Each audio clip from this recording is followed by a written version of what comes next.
Welcome, everybody, to Odd Boys. I am not Nathan. I am Tom, not a gravedigger, future grave filler, here tonight with producer Jamie, who's host Jamie again for the special Christmas edition of Odd Boys. Jamie, welcome back Hello. to host. Yes, I'm awake as well. Can you believe it? I In know, a yeah, I can't believe. pre-recorded video, I I think is know. is is worth pointing out for most People aren't people. going to believe it. They're Oh, going to assume that this is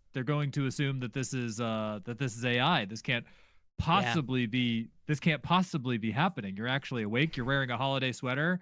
Yeah, I'm that's wearing true. this is my Merry Glizmas, everybody. Merry I hope you're all Christmas. I hope you're all celebrating. I hope you're all celebrating whatever holiday it is you celebrate. It doesn't have to be Christmas.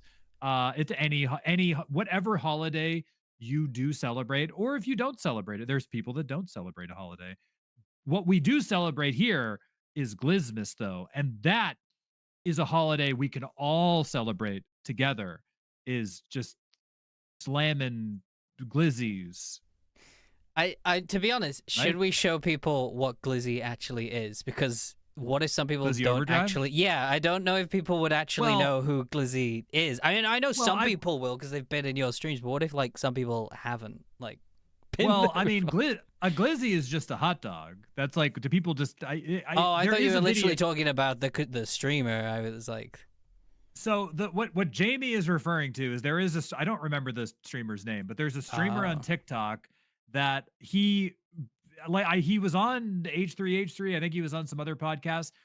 For a while anyway, the guy was making thousands of dollars in donations a day, and he dressed up like a hot dog, and he did something called Glizzy Overdrive, where he would just pretend to be uh giving hot dog hand how jobs. do you say this without getting demonetized? Yeah, without getting demonetized. Like that was his whole thing. If you uh, listen, if you go on YouTube and you type in Glizzy Overdrive, you'll find videos of the guy. I feel if you find a niche on the internet and you're comfortable doing whatever it is you're doing, if you find your niche on the internet and you're able to make a living off of it for a while, I watched an interview with this guy and it was actually interesting. I think he was just doing DoorDash or Uber Eats. He was just like doing like a gig job, and then he had this idea to dress up like a hot dog and do Glizzy Overdrive, and he parlayed that into a job that made more than he did yearly as a delivery driver, just pretending to be a hot dog and giving hot dog sexual gratification. wow. So, I mean, if you find a niche and you're able to make a living doing it, go for it. But Merry Glizmas, everyone. Ho Merry ho ho. Glizmas. There you go. This is it. Yeah. We should address before we get into the episode. Uh for anybody who's watching this right now, this is going up on the 26th, Jamie? Is that Yeah, right? it's going up on the 26th. So what? I guess post Merry Christmas. I hope your Christmas day was very nice. Holiday, You had a good New Year. holiday. Yeah, whatever it be, whatever you did. I know, obviously, we might even be in the chat. Maybe we're not. Maybe we're just vibing. I'm not really sure. We should be there. So if you are wanting to support us and send us, do know that this is a pre-recorded one. We have we have two going up. There is this one obviously for this Friday, the 26th, and then I believe next week Nathan will be back as a host and bringing you all into the new year of 2026. So yeah, Precisely. So if you're in the chat right now, and you just did a membership or something, or you did a donation and we're not responding to it, it's because we're not. We might be in the chat, but we're not actually live right now. This is pre-recorded so that we can also spend a little holiday time with our families. Jamie may be live on Twitch during this time. I may be live on Twitch. Nathan went to go visit his folks. So he's gone for a couple of weeks. So he is unavailable during this time. However, as Jamie had stated, we wanted to make sure that we had some episodes out for everybody, and we kept the ball rolling. So we're still going to have the shorts. There'll be some edited clips, and there'll be 2 of these pre-recorded episodes, which I think if these do well enough and people like them, so make sure you leave a comment. Make sure you like this as well. If you like these, maybe we'll do these in the future if it's before a major holiday and we want to go and do stuff for a major holiday ourselves. We might do some pre-recorded stuff. So hopefully you like it. Consider supporting this if you can. Might have a super chat goal or something, and we would greatly appreciate that. Yeah, absolutely. If you do like this, then obviously feel free to show the support. We will obviously still have lives. We do try to do the lives whenever we can. These are just maybe if there are holidays that come up, we'll do it. We'll do a little pre-recorded, so you still have something, because we still have plenty of crazy stuff that's going to be in this episode. That's a lot. There's actually I've realized as we were writing this particular episode out, there's a specific theme that I think is going to be kind of going over the majority of this episode, which I'll be interested to see if that is a worthy theme for Christmas, specifically, of all things. No. Everything's a worthy theme for I don't know. Christmas I mean, episode. this one I'm not really sure on this. Okay, listen. But yeah. If we want to get into do you want a Christmas story, Jamie, to start this off with? I can give you a Christmas story. Yeah, I'd love a Christmas story. Give us a Christmas story. Okay, so this is, I don't know if this is necessary. This isn't a crime, but I saw this on the what's that? Good start. Good start. Yeah. Yeah, Christmas story. I don't know if this is a crime. Well, I mean, it's a bit of a crime. Okay, listen, I'll back it up here. This story is making the rounds on the internet right now. I saw it last night, and I had some WTF moments, and I knew I had to share this with you on the show. Have you heard about the Prestonwood Baptist Church? It is a mega church, and their holiday bonanza that they do every year. I just saw this, and I was like, what the hell is this? Have you heard about this, Jamie? I don't think so. The what again? Okay. What was it called? So this is the Prestonwood Baptist Church in Plano, Texas. Are you familiar with American mega churches, Jamie? I'm sure that you're aware of a mega church, right? I'm not really sure, to be honest. I think so vaguely.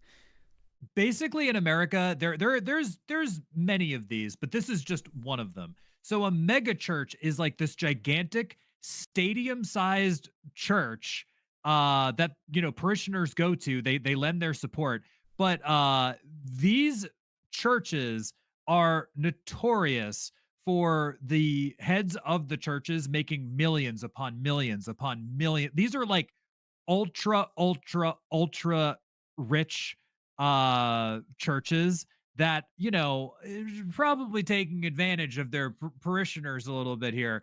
But I saw this story, and I was there. So basically, this mega church, which is basically the size of a football stadium, puts on a Christmas show every year that they charge $71 for to go to this Christmas show. They put on a Las Vegas style Christmas show every year, and I was watching this. There's elves with jetpacks. They have live camels. There's an entire lineup of like cabaret dancers. They've got singing Jesus. They've got Santa Claus doing backflips all over the place. They've got what? Yeah, Santa Claus doing back. Wait, what is this? A mega Jamie, church does this. Santa flies across the audience in his sleigh. Yes. And I saw people online. Somebody said that they have like a family of 4. So it's like $300 for them to see this mega church show. Churches in America are tax exempt, by the way. And I factored out how much money they make off this one event. They've got 50,000 parishioners that this church can hold. If all of them go, that means they make $3.5 million off this one event. Wow. When was this? This yesterday, you were saying? Or at least when we were recording this? Every year that this church puts this on. So if you open that link, there's a video that goes along with it. There's a video. But this church's event, their Christmas event, is now making the rounds of social media because people are, I'm not gonna lie, it looks awesome. Like I'm looking at it, I want to go to this. This looks sick. But like looking at it, I was like, the is this really the best use of this money? Also, my camera's out of focus. Oh Camera. no, you're losing There we go. focus. My goodness. What have we got here? It was What was this? it was Jesus. It's Jesus that He did heard, it. he heard me talk. He heard me talking about the megachurch. But yes, there is a video to go along with it.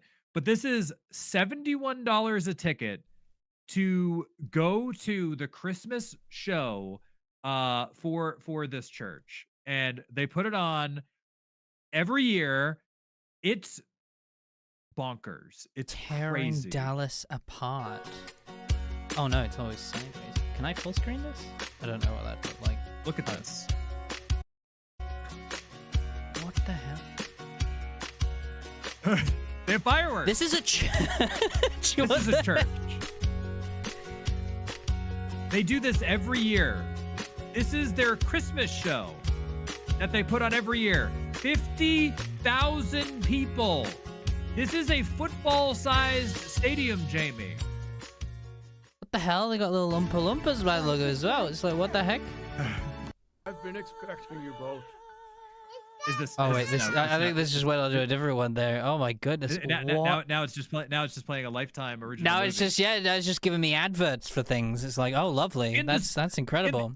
in the spirit paid of the somehow. season, and in the spirit of the season, and because this is now currently trending on social media, I saw this and I had like a WTF. I was like, oh, first of all, it looks spectacular, and if I was in Plano, Texas, 100% I would go Yeah. and check this out because it looks crazy.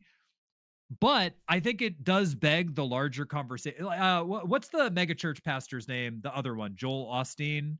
He's a very prominent, like he's another one of these like mega. It's like have you ever seen the HBO show the Righteous Gemstones? No, I have not.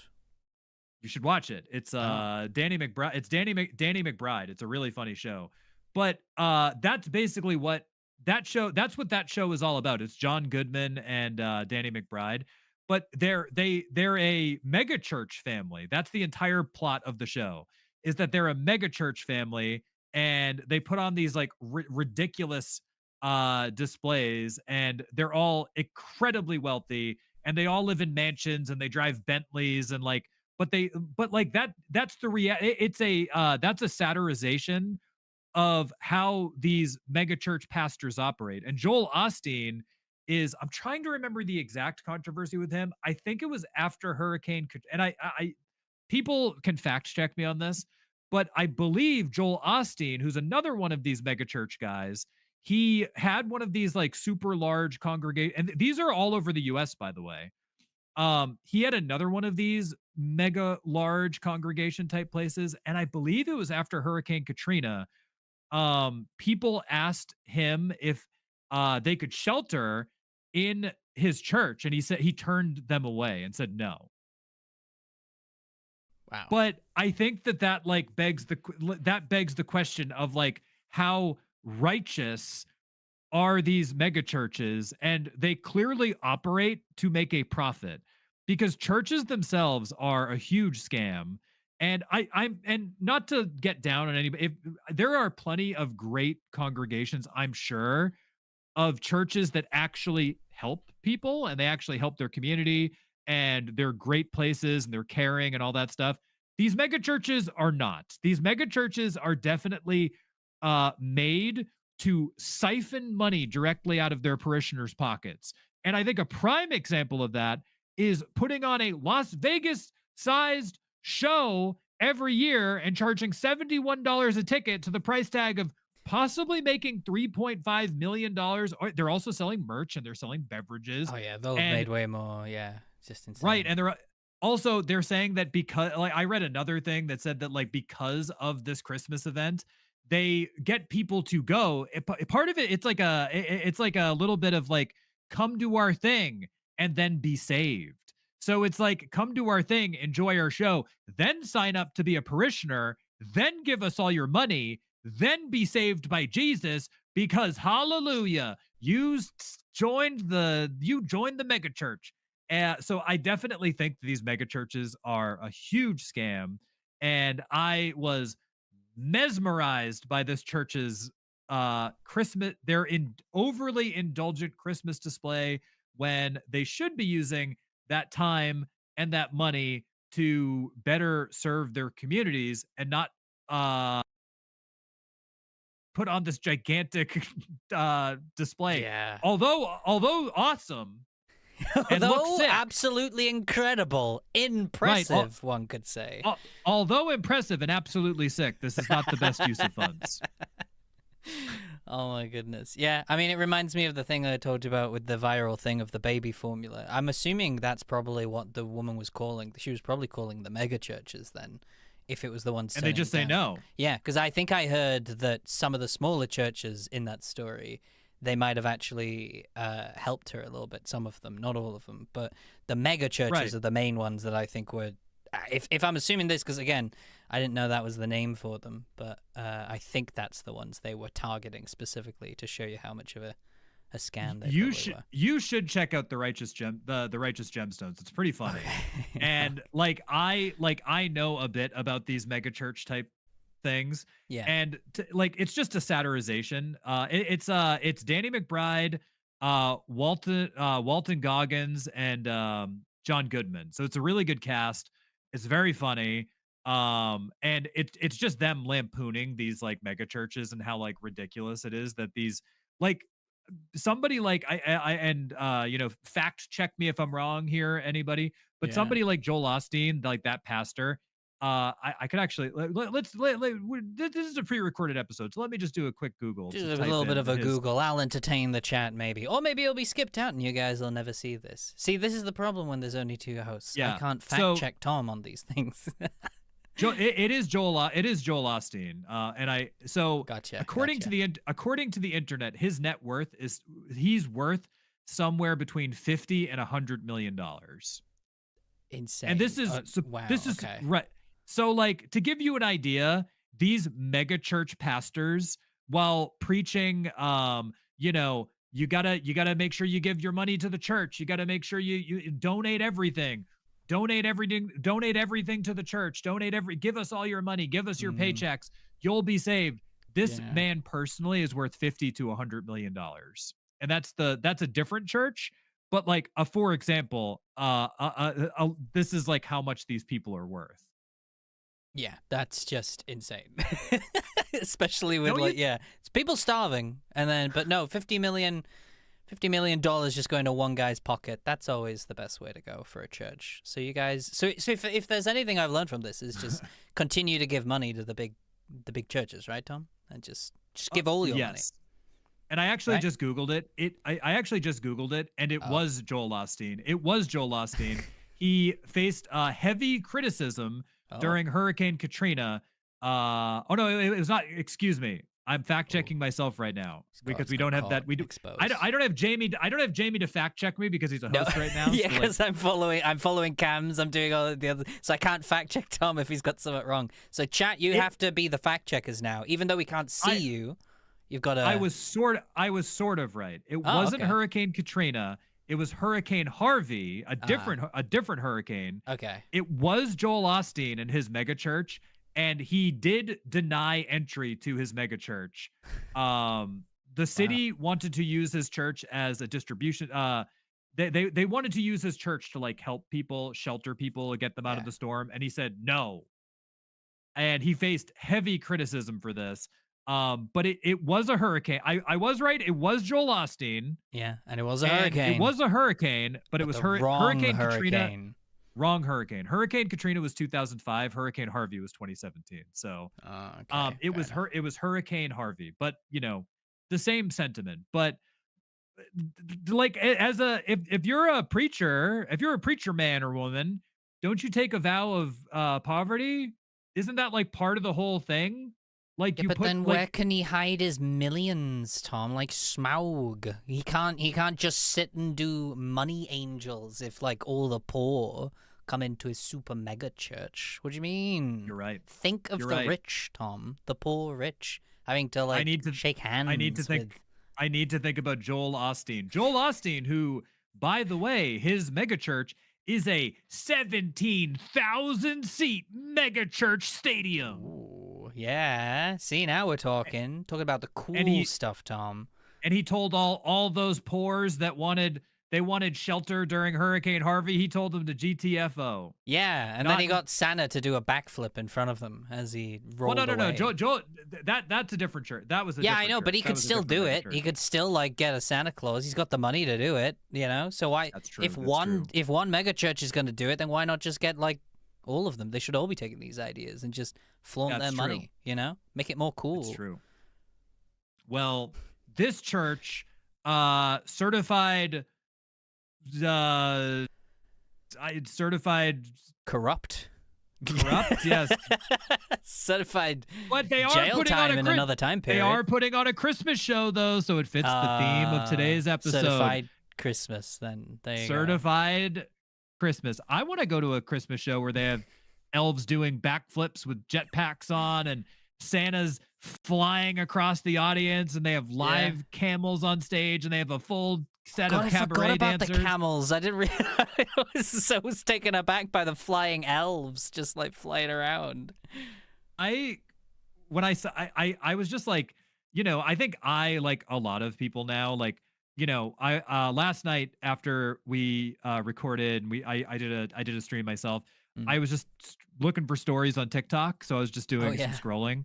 And I think because it's like near the holiday time, it was like mega church faces criticism for gigantic mega show. And I was like, we have to talk about this. This is crazy. Absolutely fantastic. Yeah, I mean, I was kind of doing a similar thing. I was kind of checking the TikTok and Twitter and just seeing if there's anything that kind of popped up. And the another Christmas thing that was related was, I guess it kind of gets into the theme that we're going to do, but I found there was an AI song disguising itself as a 1940s band song, and there was a bunch of people reacting to it as if it was real, and then all the comments got really confused by it, and it was just a very lewd song for some reason. Why that appeared on my TikTok field, I don't know, but it was... Are we going to discuss this song tonight, or you're just listening to weird I was just listening to weird things. I mean, we can discuss it if we want to, but I mean, I also, like... I guess I don't think it can technically cause us any trouble, because it's half of it was just... It's a terrible... It's one of those terrible AI things, you know, where they get like... they've clearly put in a prompt of like, do it in a 1940s theme type thing. And because I was listening to it, I was like, it's so clean. It's like very clearly not from the 1940s, but like there were people in the chat going, wow, I can't believe they sang about this in the 1940s. And I think it was called something like Santa's Coming Down My Chimney or something like that.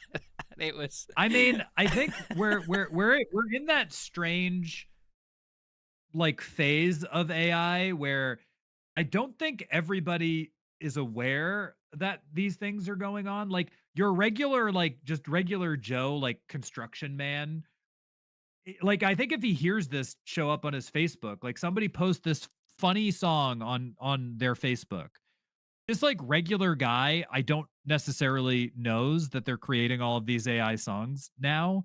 So I think the people that would comment on this sort of, I don't think everybody's aware of like that the people are with things like Sora, and like I can like 99% of the time I can tell when these things are fake, because there's like very obvious AI is better than it was, but there's still the obvious tells that you can see that it's not real.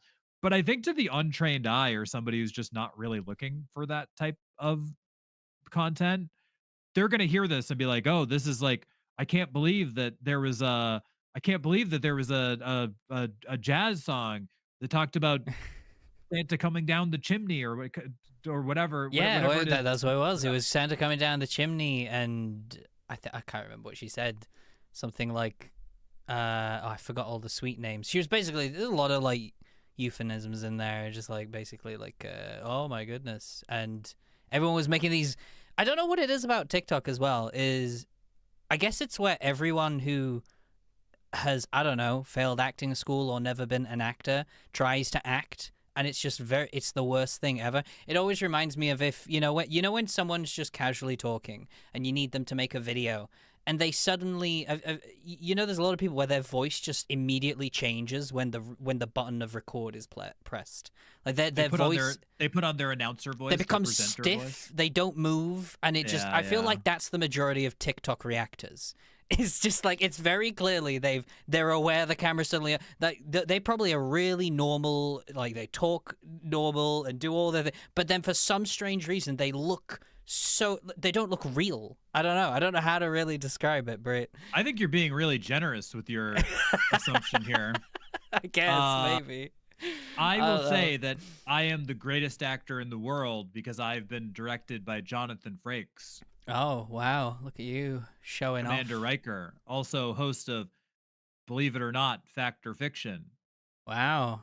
There you go. He's actually a really nice guy. This is true, actually. I was I did a bunch of background. Jamie also has done a lot of background. I did many episodes of the show The Librarians, and I didn't realize this before I started doing background for that show, but a majority of the episodes were directed by Jonathan Frakes, Commander Riker from Star Trek The Next Generation. It was very exciting to meet him. That's pretty cool. Pretty chill as well. Not any drama when you're on the set and things. No, his direction was just like his direction was a lot of just like okay, background, and then walk from one side to another. Great. All right, moving on. Yeah. Wow. Incredible. That was pretty much my interactions with him. Fair enough. Just him going, great, everybody. Like, great, everybody. It's lunch in 10 minutes. Oh man, incredible. Everybody craft and. Have you ever come across? The thing is that with extra work, I've always found it really funny because you always meet some really interesting characters. I think is the best way I can probably describe it. And there's one particular that I've always found really funny, and I think one of my friends called them the camera hoggers, which is they always try to get on camera, no matter what scene they're in, even if they tell they're in. And there was this. I do the opposite. I try to just a real quick. My whole thing doing an extra is I didn't want to be on camera, and I did my best to just hide somewhere. Yeah, so I wouldn't ever, because I wanted to do, because I was there to just get paid to do a job and eat, and I would go with a backpack, and I don't know if you do this too.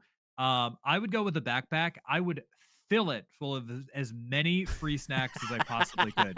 Like when I left, I would be like, I'd probably have like 17 sodas in there, and I'd have like chips and protein bars and like whatever, hand sanitizer, whatever I could get my hands on would go in that backpack. And like just from craft services. Yeah. And I would just hide as much as I could because I'm like, I don't really care about being here. I just want to, I'm getting my paycheck and I'm getting as much free food as I can. That was my methodology with background acting. Yeah, I did. I guess I didn't take a backpack in and take all the stuff, but I always did. I love the fact that you could get free. My thought process was always you got free food, and you don't need to be on camera, so it's just used as minimally as possible. And I was doing YouTube when I was doing the extra work a lot of the time, so I used it as an excuse to just get outdoors and write the scripts of Inside a Mind while being on set of somewhere. And so, because a lot of extra work for me, at least in the UK, is just a lot of sitting around and not really doing anything. So it's the same. Well, it's the same here. It's just like they put, like, you know how it is. I'm certain it's the same thing. Yeah. For anybody who doesn't know what happens with extra work is you show up, you either bring your own wardrobe, and it's usually they give you a few options to like bring to set. So like you have here are your 3 options, and then they go that one. And like you change into that, or if they have their own wardrobe, you go into a trailer and they have a wardrobe person who's just like looks at you and they size you up, and then you get given a wardrobe and you change. And then you just wait in a holding area that there's coffee, there's tea, there's sodas, there's a big, snack. Hopefully, if you're on a good set, it has like all the stuff. Yeah. And that's where, a couple of those sodas go into my backpack. A couple of those snacks go into my backpack. Yeah, but it's all catered, and then at some point you get lunch. But you basically just chill there until they go, okay, we need you for the scene, and then somebody an extras wrangler or whatever comes and gets you, and then they put you where they need to put you. They tell you what you're supposed to do. Like they might say, okay, you walk from this side of the room to this side of the room. You stand there and you just do whatever it is they tell you. And then they go, great. And then you go back into that little room, until they tell you that you're done. No, yeah, that's pretty much what it was. And for me, well, basically what I was ended up telling the story of was there's this one extra that wanted to be on camera all the time. I actually see him every so often because he still does it. But he's always doing the same thing, always trying to get on camera.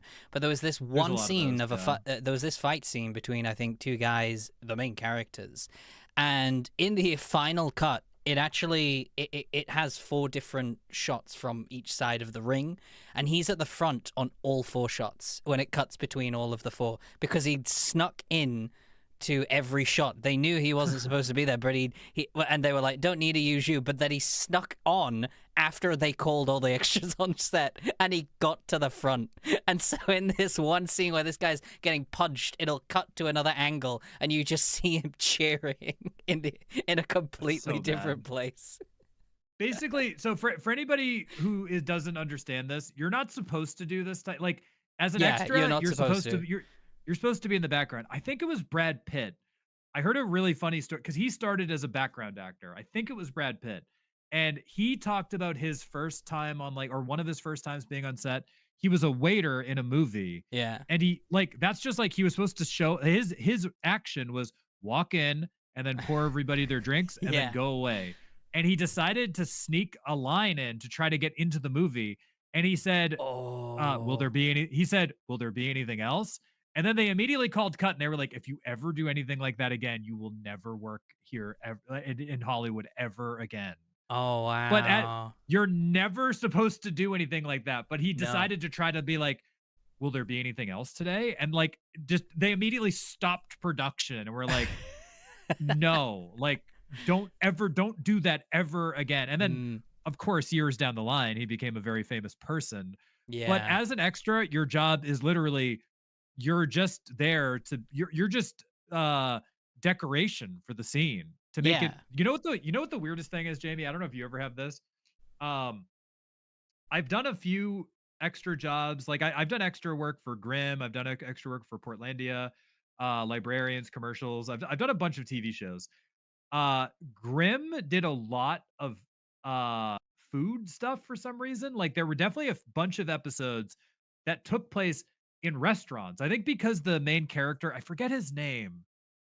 Nick, I think, was the main character's name. He was like a cop in the show. Sounds about right. It's a cool show. You'd probably like it, actually. It's I watched it with my mum when it was out. I think. Yeah, I was in 6 episodes of it. Oh, there you go. Cool. 87, yeah. I'll have to go back and see. But yeah, you might find me in some of them. My only distinct scene that I remember is there was an episode where his wife in the show, I think her name is Juliet, and this is spoiler, she becomes evil later on, and when she becomes evil, she has a base with a bunch of hackers, and they were like, you have glasses. They're like, you can be a hacker in this scene, and there's I'm like, oh wow, yeah. And it's her looking over my shoulder, and I'm like, okay, I'm supposed to be hacking. But it was Fantastic. it was me and a couple other hackers, and they just put us in front of a bunch of computers, and it was so dumb. That's funny. But that show for some reason had a lot of scenes that took place in restaurants, which was actually cool because they gave you free. You could eat the food after. They were like, yeah, you can just eat this after. But that was always the most awkward extra stuff for me, and I don't know if you've ever experienced this, where you're in a restaurant and you're supposed to be talking, because it's supposed to be a restaurant, a lively restaurant. And for anybody who doesn't know that, on set, there's no noise. So when you see people in a movie or a television show and they're talking, it's just this. It's going.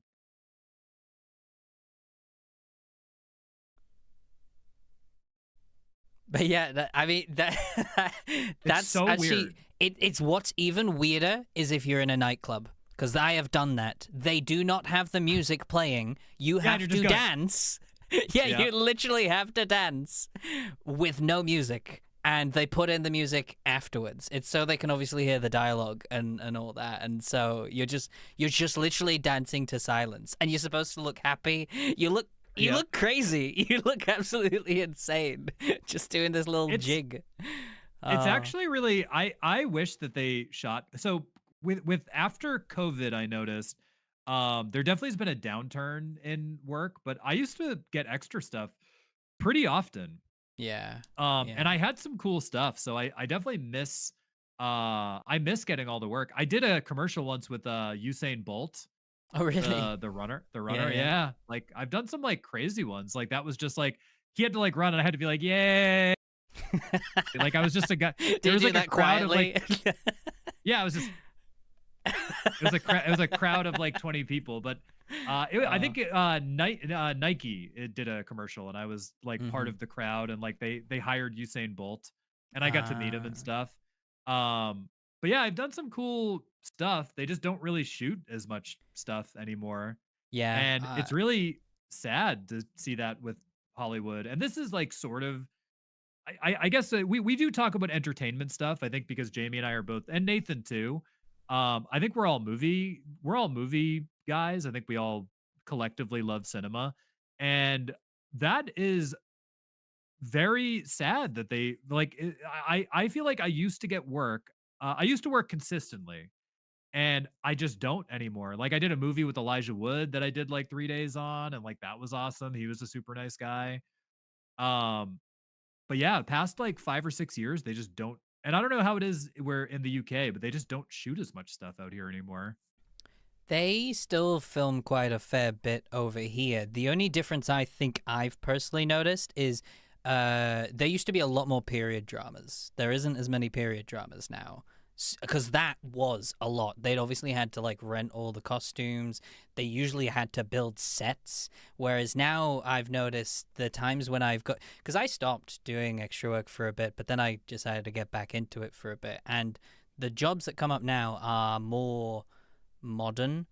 And to be honest, yeah. So they're all cheap because you bring in your own clothes. Yeah. They can film just on location. And I do actually now that and I think as well probably what might your issue that you might have been finding is that there's so many more, at least in the UK, what I've noticed over the last 5 years, there's like 500 more extra agencies now, and people can get jobs through Facebook and other things, and whereas before it was kind of just with like one agent that would like specify for it over in the UK. Yeah. But now because Facebook has made it so there's like groups and things that you can join, and I think it's just so, unless if you're actively looking and scouring those areas, it's like a bit harder to find. I think I got a bit lucky with mine because this guy's been in the area for so long that I think every time they come up north, they just go to this guy. He's like the guy of the north for extra work. So I think he's just got thousands of people on his books. I need to find another. I will say that there was an agency that closed during COVID. And that agency is where I used to book a majority of my work. So I think that like with them being gone, they might still be shooting a lot of stuff. Maybe it's because that agency is now shuttered. I'd have a look because I knew agencies that people were with near me that then are part of my agent now. They merged into it because they were shut down, and so they handed all the extras over to this guy, and so this guy's been doing the stuff. But yeah, it sucks. It's another kind of, I think of, it's certified. If you're a casting agent, hire us. Yeah, let's go. Actually, one extra thing of extra give work us a job that I just remembered. So we were talking about the silence thing, you know, whether you're not allowed to make any noise. That is why there is an infamous clip in James Bond of that guy sweeping. Have you seen that? No.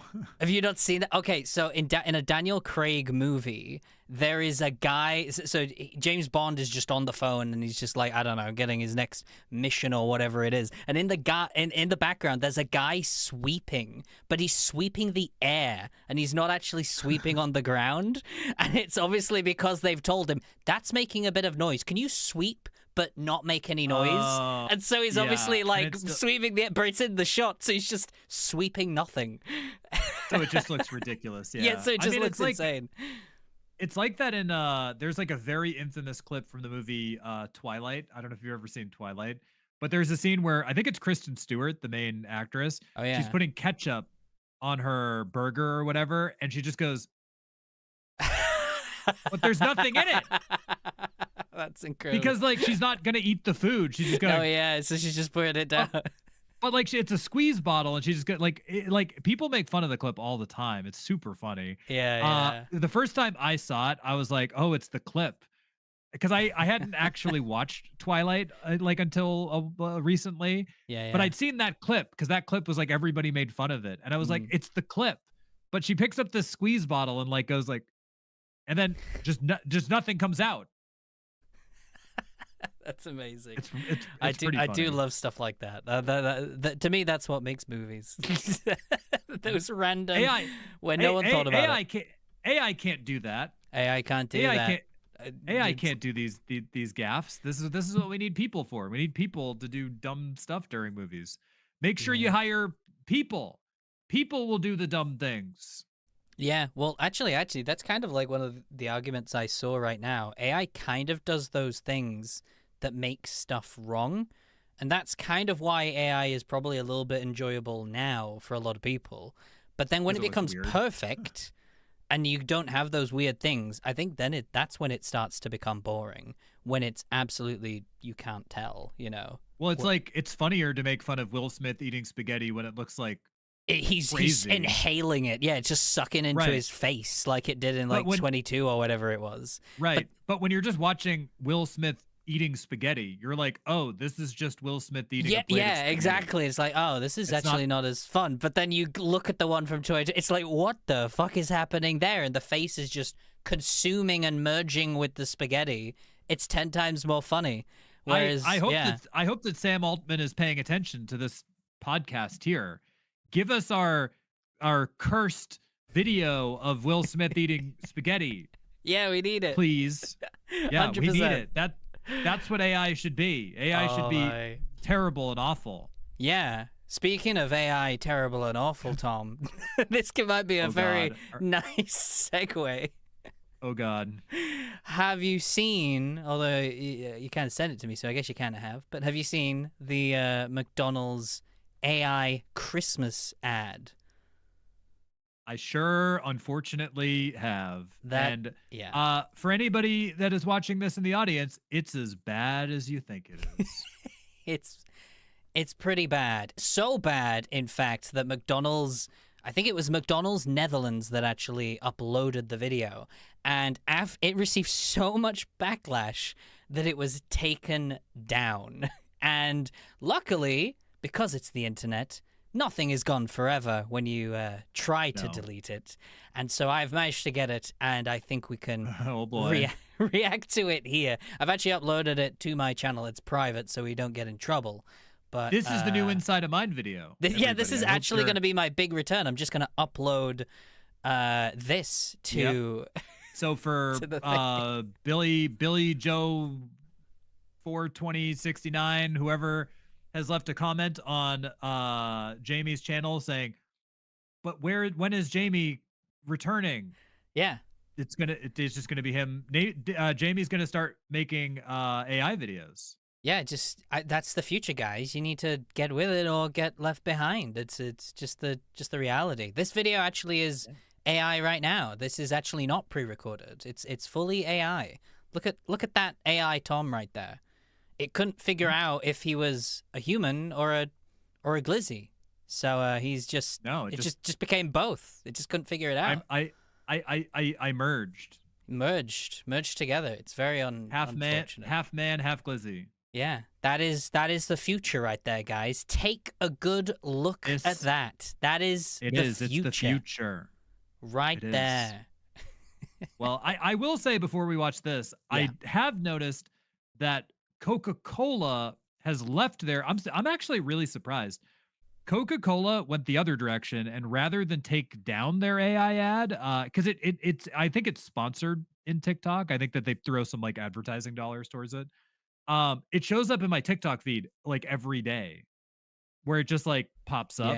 Yeah, they've refused to And- take it down. They've doubled down with theirs, just leaving it up.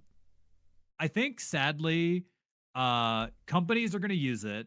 Companies are going to keep using it. AI will get better so that it becomes like less distinguishable what's real, what's not. Um, I think we talked about this previously, but Apple shot their holiday commercial on an iPhone and it received overwhelmingly positive reviews and praise. I People don't want this.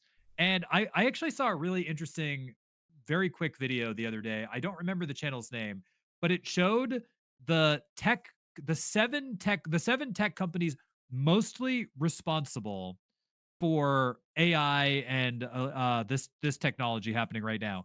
And then they filled it was seven glasses, and it was like Nvidia and Sora and Meta, and they went through and they filled up each one with water, and then they pulled out this like tiny little cup, and the tiny little cup was like they put water in the tiny cup and put it in front of the big cups of water. And they were like, the tiny cup represents how much money these companies have made versus how much has been invested. And Yeah. so there's no benefit to these companies doing this right now. All they're doing is investing incredible amounts of money to build these, like Meta's building a town sized data center, and it's using an incredible amount of resources, creating have you seen the videos of like the light pollution that's happening? Like just people's like turning off the lights of their house and their whole house is illuminated because these facilities are running 24 hours a day, and there's just like perimeter Jesus. lights, and like it's like this person's like that lives near one of these facilities, their whole house is illuminated like Clark Griswold and Christmas Vacation, turning on his house and turning on all the Christmas lights. There Nothing good is coming from any of this. No, It's just no. It's just insane.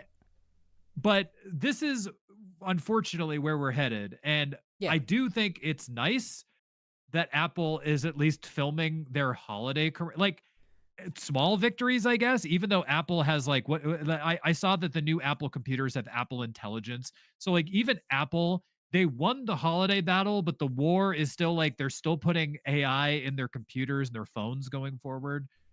Why do we need this? I think my biggest issue is the chats. They keep having these chat bots. I'm your AI assistant on every website that you go to, and I'm like, I don't want you. I'm just like trying to do something else, and it keeps being shoved in my face half of the time. I mean, there's not really much we can do, and like you said with the money, it's like a little bubble at this point with how much money they're putting in compared to what's coming out. It's gonna be really bad.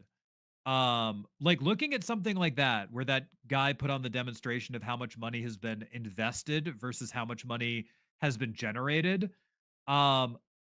So these seven AI companies are propping up the US economy right now. So like right now, somebody like Donald Trump is saying, look at how good the stock market is doing. The economy is obviously doing great because look at how good the stock market is doing. It's largely 99% of that, the stock market doing well is from these seven AI companies. If one of these AI companies fails, all of the rest of them will fail. Like if Nvidia fails, the rest of them will topple over like dominoes. It will create an event, a financial crisis, the likes of which the world has never seen. Why are we going all in on this? I don't understand why. I feel like I'm one of the crazy ones asking this question. I know that there's other people asking this question. Why are we doing this to ourselves? This is like mutually assured self-destruction of the world. It's bad for the environment. It's bad for the planet, first of all. It's bad for jobs. So it's bad for people in general. People are going to get stupider because instead of like reading a book or writing down a thing on a piece of paper, they're going to go, hey, Google AI, how do I do this thing? Just write me funny joke, draw me funny picture, write me funny song, ha. And then they're going to clap Merry like a Christmas, goddamn everybody. seal. Merry Christmas. Stop using AI, goddammit. Oh dear. Baby Jesus is in the manger crying. He's not artificially generated. What do you mean? I just saw him doing backflips flying around elves. What do you mean? He's fine. He's doing a great time. He's having a great time right now. At least that's real. Yeah, I'll it's give them true. that. At least it's not AI generated. They had a real guy out there in the jetpack How do doing you know backflips. that's not AI? Maybe it was. Maybe it was an AI jetpack. Touche. Yeah, see? Didn't really think about that part.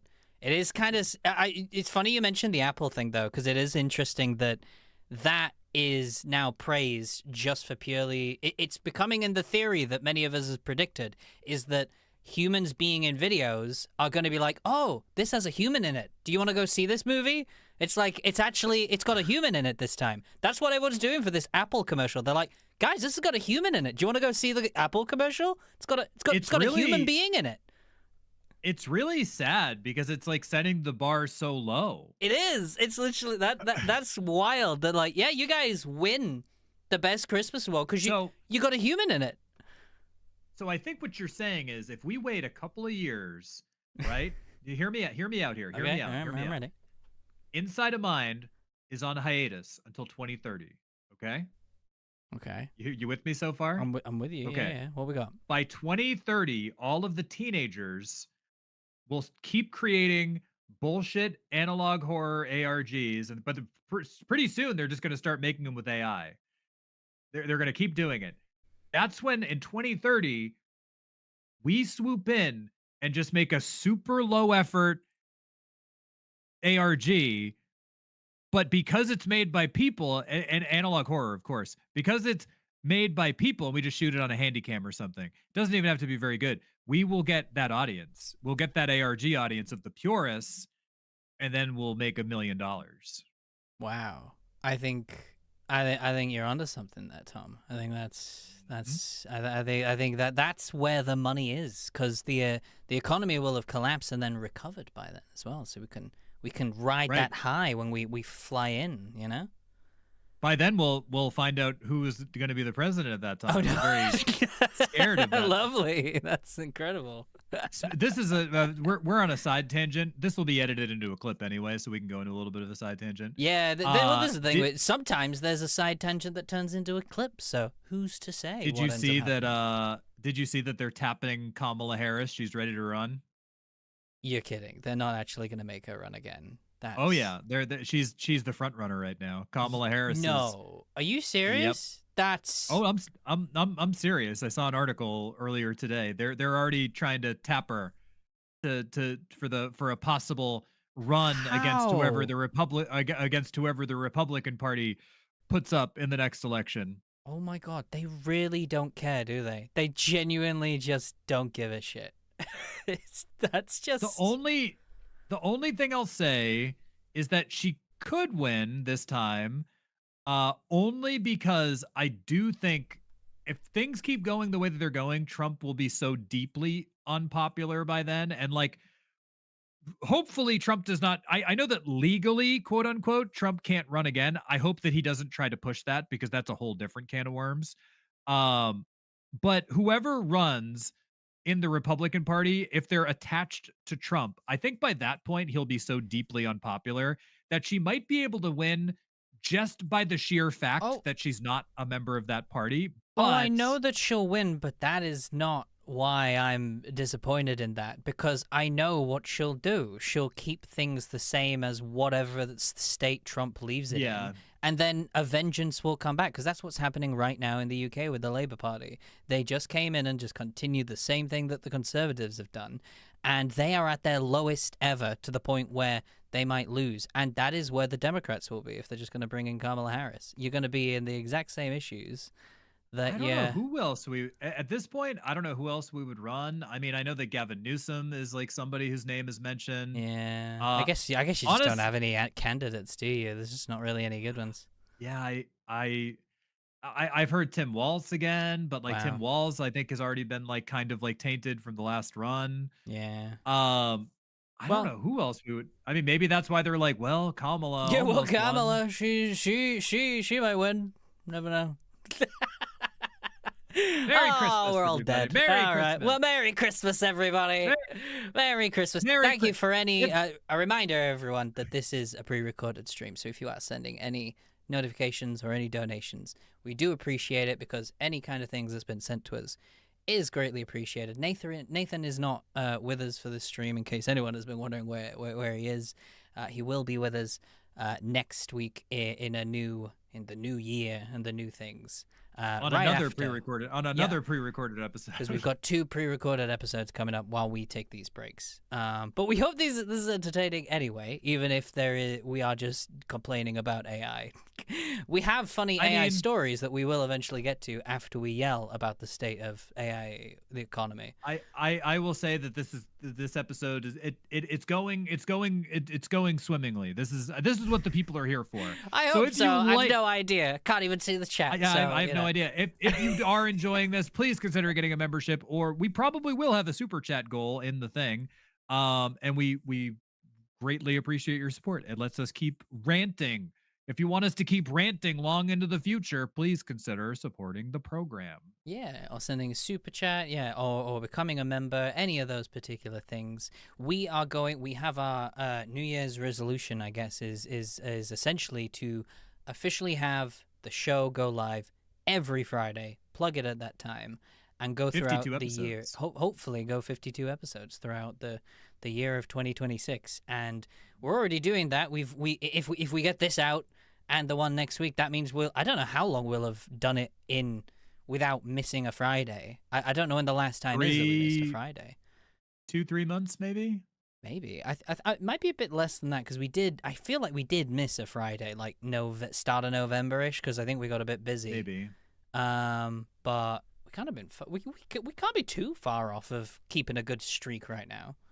I think we've been pretty consistent, and I do think just having like a set day, and like, for example, this is pre-recorded, but like Nathan had prior commitment, so he couldn't make it to today's taping. We're just gonna try to make sure, whether it's Jamie and me or Jamie and Nathan or all 3 of us, we're gonna try to make sure that we just have an episode every Friday. I think that just having that consistency is good. We might have a host here and there as well if a Nathan can't make it, because then I can fact check Tom if he gets anything wrong, or work on the studio stuff. But if that doesn't happen, then you'll just be dealing with me. Oh, actually, one thing, because obviously you guys won't have seen this yet. I should have probably done this at the start of the show, but there's a new Jamie sleep cam that will be going forward into the new year. Yes, this will be the first time you will see this, because obviously on Friday, which Tom has not even seen yet, there will be a Christmas Jamie sleeping. But today is, because it's technically past Christmas, there's a new grand Jamie debut. cam. Yeah, the grand debut. Are you guys ready to see my new sleeping position? Are you all ready? I've no idea if you are, because I can't see the chat. Maybe we're in the chat and we're egging it on and saying get on with it. We're just going to assume that you're in the chat, that people Yeah. are in the chat, and we're not just We're not just talking to the void. Yeah. Hopefully there's someone there. We're going to assume that people are just doing super chats and super stickers, and and you're helping keeping Ko-Fis, support. You've got some Christmas people are money going left over, crazy. then you're just like, hell yeah, we'll just throw some money to the odd boys, some odd money for the odd boys. And because of that, we'll assume we've hit some goals, and it's worthy of revealing the new Jamie sleep cam that will be starting technically next week. So here it is, the brand new Jamie sleep. I'm actually not sure if it's in the section. We'll find out. Here it is. But up there it is. wow. Wow. Look at that.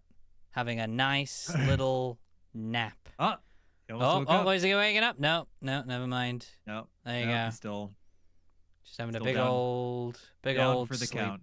Yeah, down for the count. Having a snooze. Having a nice old snooze. Little eye mask on there as well. Sunglasses photo, so it's perfect. Wow. There you go. See? All There right. he Well, we is. can get. Let's. We should probably get back to it. We were talking about a McDonald's thing. I've got a lot right. to cut down to get to the. Yeah, we had a big yeah. old side tangent to get back to this. So, if you haven't seen this, McDonald's, they hired a advertising agency, I believe, and the for whatever reason, McDonald's Netherlands decided to have this agency make an ad, and they approved the use of AI to make the entire ad. It received astonishingly, predictably, because I don't think anybody wants. I don't even think that the tech bros who keep saying they want AI want AI. I don't think anybody wants AI. I think there's a lot of people that don't want AI, but they just don't know it's AI because obviously of how good AI's got, like you were saying earlier, you know, Yeah. how the average person does. Because I think when someone points it out, they're like, oh. But I think they just, yeah, I think if you actually, I think it's like the data privacy, you know, when people didn't realize when you clicked on websites, you were getting cookies and things attached to you, and then Facebook went to court, and now all websites have to let you know that that's happening. I think it's a similar thing here that people just don't know it's AI until there's actual regulations put in place. The thing that I truly dislike about AI and these AI videos like this is they say that this is a unique creation, that like Yeah. the computer has like made this. Well, All of this, it's just data scraping. Like yeah, they've I think we'll taken. get onto that after because I Yeah, think we'll they get obviously we'll get have a into it. response to that. We'll watch this video first. So this is the McDonald's advert that you've all been patiently waiting for the past 30 minutes. Here we go. This is, I'll make sure it's not too loud for you guys. It's the most terrible time of the year. All the shops turn to mayhem, even Santa knows space, and the tree redecorated your place. It's the most terrible time of the year. Yeah, sing it with us, The Tom. roast turned to charcoal, and the cookies burned too. Yeah. In chaos, it feels like a zoo. It's the most terrible time Got it. of the year. So you bleed from the madness, the lights They could and have the just cheer. filmed this. They could have just. This is when I see a lot of this stuff as well. It's McDonald's, so they're not struggling. They're not a company No. that's struggling, and so all of these people, the more a different person shows up in this ad, the more I think that's an extra person that's not being paid currently. You know, that's just something else that could have been. You could have hired someone else, and they'd have got some money from $1 billion company that chose not to do that. First of Instead. all, it looks bad. It doesn't look It's not good. great. Yeah. Secondly, the shots that they've chosen, 90% of these shots, they could have just done them practically for probably not that much money. A majority of these shots are like guys struggling riding a bike, a bunch of boxes like fall off of a car, a couple sitting in a McDonald's, like somebody gets their jacket caught on like a train. They Yeah. could it's have not just really- shot all of these things for like what would the budget be on something? I'd The be only very thing you curious get to would know. be just extras that you'd have had to pay for the most part. I Right. think that's kind of the only part where the budget would have would have had a bit of money gone towards it. So I don't know. I'd be very curious to know how much they paid this advertising company to do this with AI, versus like how much this would have cost to like make a production. Yeah. Because, yeah, it's not good. Well, I will say It's it very bad. probably would have cost more to do all these scenes because you'd have also had to hire a crew and things. But my point is that McDonald's can afford it. That's where I bring up my complaint, is that if a company can afford it and they're instead taking cuts, is when I have my frustrations with it. Because if you're in a very low budget area, I'm a bit more deciding what it Lenience, is. yeah. Yeah, I have a bit more lenience. I still probably wouldn't say do your entire ad in AI, but specifically, I am definitely way more critical when it's something like McDonald's, who have chosen to hire this company, and they probably got paid, fair enough, and those small groups of people got paid. But when I see how many people could have been in it, that they chose not Like to. a dozen or so, plus all those Yeah. background people. Exactly, yeah. That's all people who could have got just a bit of pocket money. Maybe that helped it, Yeah. you know, maybe it just helped them at buy. But yeah, I mean, I guess there's not really much left of the advert. But And hide out in McDonald's till January's here. from my understanding as well, I mean, I couldn't, I mean, maybe the original ad was much higher quality, but to me, this is quite low quality. And because I think they use the same engines that everyone else uses, which is the thing comes out a bit blurry and it's not quite crisp enough, usually, a lot of AI things. It looks like AI. Yeah. So we saw this and it was a bad ad. It's not good. It looks very phony. And sadly, Coca-Cola took the same route. Coca-Cola stuck by their guns though, and they are still proudly showcasing their Christmas commercial, which was all AI generated, sadly. This company, there was so much negative backlash that McDonald's took the ad down. So McDonald's, at least they listened, and this does show, which sadly, it's like I think that you have to, like, we as people need to do more of this. Uh Push on companies if they do something that you disagree with, that makes sense to disagree with. Like, I totally think that there are things that, like, if a company decides to do whatever, and it's like not, it's just like a, a whatever decision, there doesn't necessarily need to be outrage about it. But in this case, I believe the outrage was well deserved, and McDonald's certainly had the money to produce an actual holiday ad. um the company that produced the ad, however, has made a statement, and they have doubled down on their usage of AI. Do you want me to read it, or do you want to read it, Jamie? I can give it a read. I'll pop it up here. Hopefully Okay. chat can see this. Yeah, there you go. So the company itself is the production company is called Sweet Shop. The production company hired by TBWA to create the ad. They released this statement. So I think these are quotes from it. So I'll actually say, because I clicked on the actual statement, it's no longer there. So they have actually deleted the statement. They removed the statement. So they did eventually. make a statement, and now they're like, oh, first of all, people hated our ad. Yeah. Then people hated our statement. So they've scrubbed everything. So they've scrubbed it. So they essentially did the ad first. It got taken down. Then I believe they made the statement, got more backlash afterwards, and then they took down the statement as well, which is just very funny. Anyway, this is what they said in some of it. It was, for 7 weeks, we hardly slept. With up to 10 of our in-house AI and post specialists at the Gardening Club, our in-house AI engine, working in lockstep with the directors, Sweet Shop's CEO wrote. And then they continued it later down here, saying, we generated what felt like dailies, thousands of takes, then shaped them in the edit just as we would on any high-craft production. This wasn't an AI trick, it was film. I don't see this spot as a novelty or a cute seasonal experiment. To me, it's evident of something much bigger, that when crafted and technology meet with intention, they can create work that feels genuinely cinematic. So no, AI didn't make this film. We did. Ooh. Wow. Breathtaking. Spicy. What Spicy. What is take. what is the saying? Stunning and brave. Stunning and brave, and then they deleted it when they got backlash for it. So it's so crazy. So, and I think we can speak on this. Not that we have a lot, like a crazy amount of experience with with working on a set, but I think both of us equally have spent a fair bit of time on sets.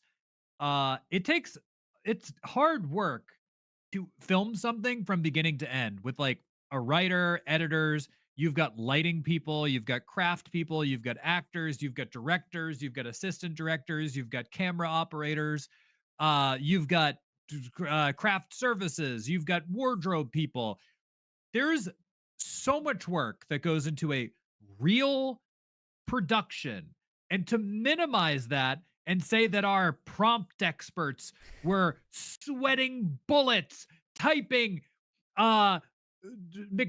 couple at McDonald's during Christmas time, and then going, oh, I typed so many words into my computer, I typed so many crazy words into my prompt generator.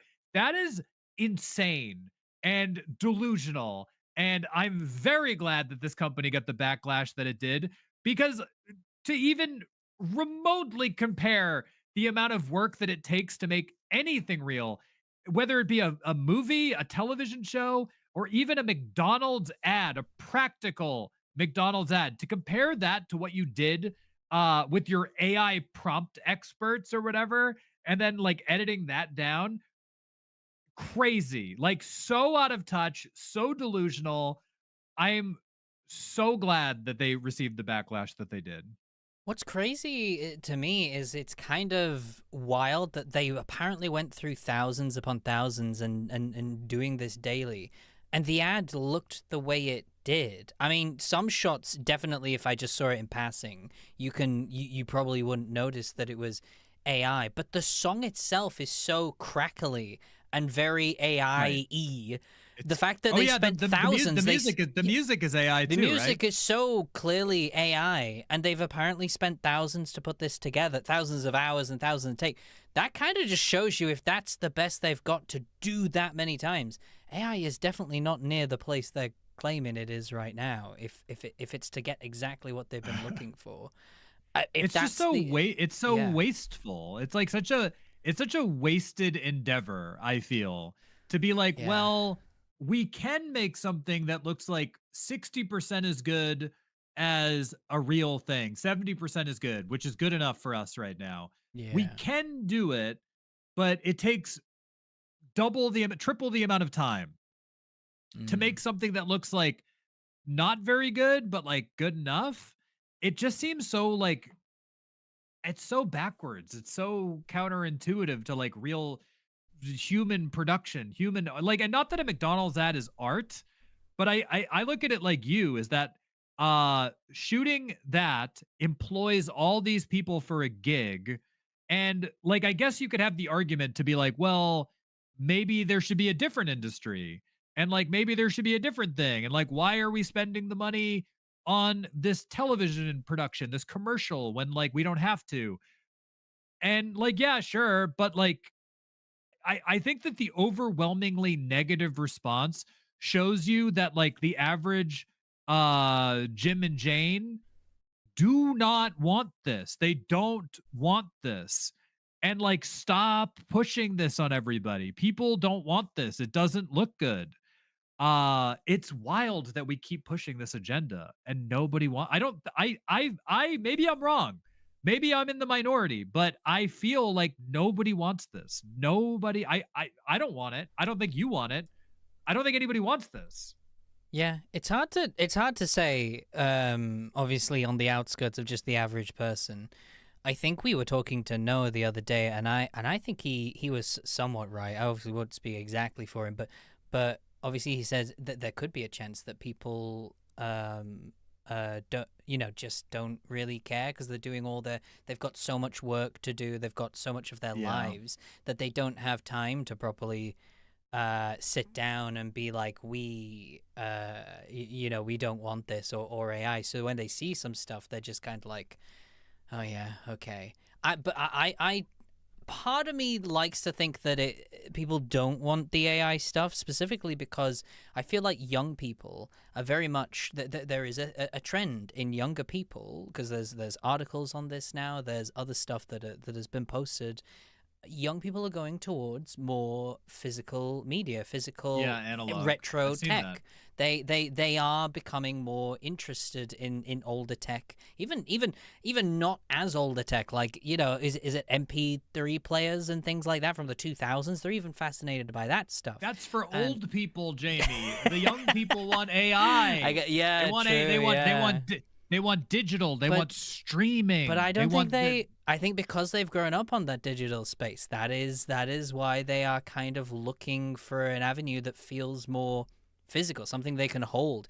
To be honest, actually, I think the main thing is because there was this article that was talking about it as I was reading. They were like, this is a real mystery of kids looking for this physical retro things. Why are they so fascinated? And I'm like, maybe it's because they physically own it and they're not renting it for that has a price that's increasingly rising their entire life, like Netflix. They can actually get an MP3 player and put songs that they own, that they don't have to go to Spotify, that with their incredibly constant raising prices. They could just get an MP3 player and just play songs. They'll get a video, the DVD, and they can just own that movie, and they don't have to constantly contribute to Netflix's price that will eventually just be cable and all the other versions of that, you know.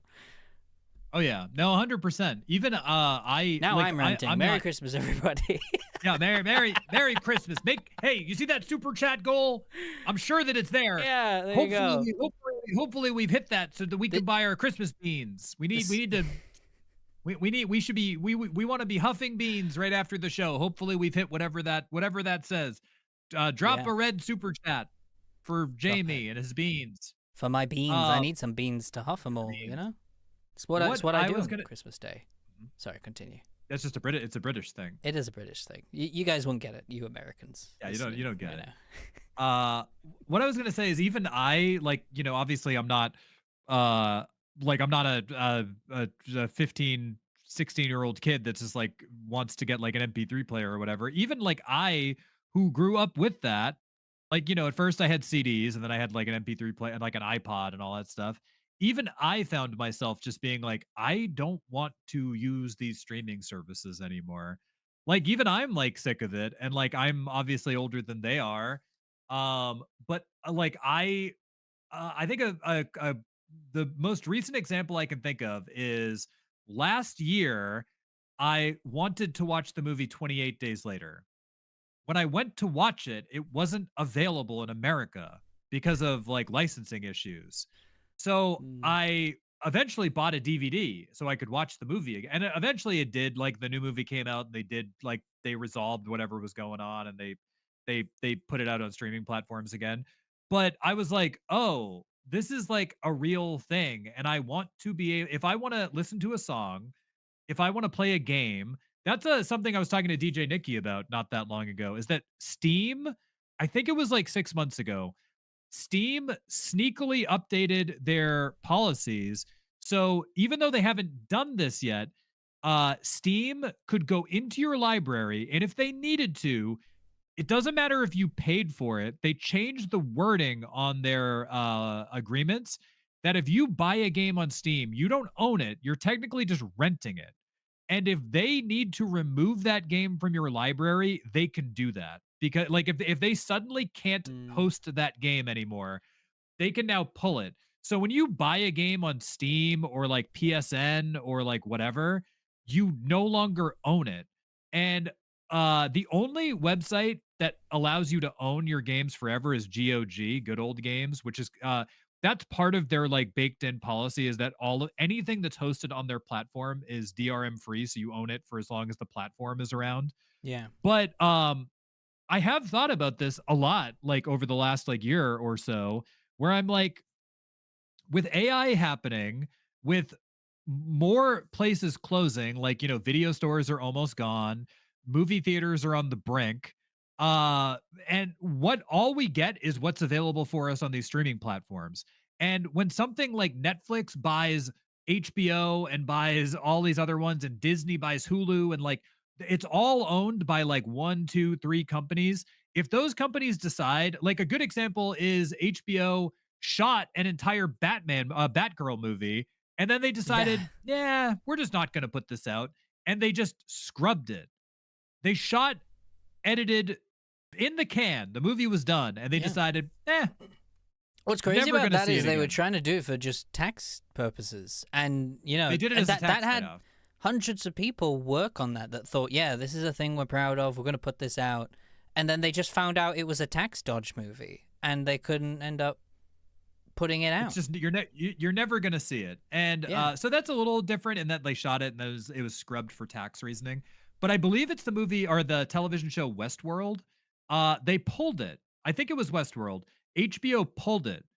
So unless you have the DVDs or Blu-rays, you can't watch it. It's gone. That is so insane. I think part of me over this last year or so, I'm like, oh, it's only going to get worse. And I want to be able to, like, if I want to listen to a song, if I want to watch a movie, I want to be able to do that. And I won't be beholden to the stream gods that decide one day, actually, we're going to pull this from your library and you don't have this anymore. And nobody will ever have this again. It's gone. Yeah. Well, that's what they've done. That's what Netflix has tried to do. That's why they've been very against physical media, which makes me wonder what they're gonna do if they do go through with the Warner Brothers thing, because Warner Brothers owns DC Comics. They obviously have a lot of physical media. Some people have actually even said that now is actually probably the best time to buy any Warner Brother DVDs of classics, because those prices might go up if Netflix own it and they stop production. Because Disney, I think, famously did that with a lot of the Fox stuff when they officially bought Fox, 20th Century Fox. They stopped production of some of the classic movies of DVDs.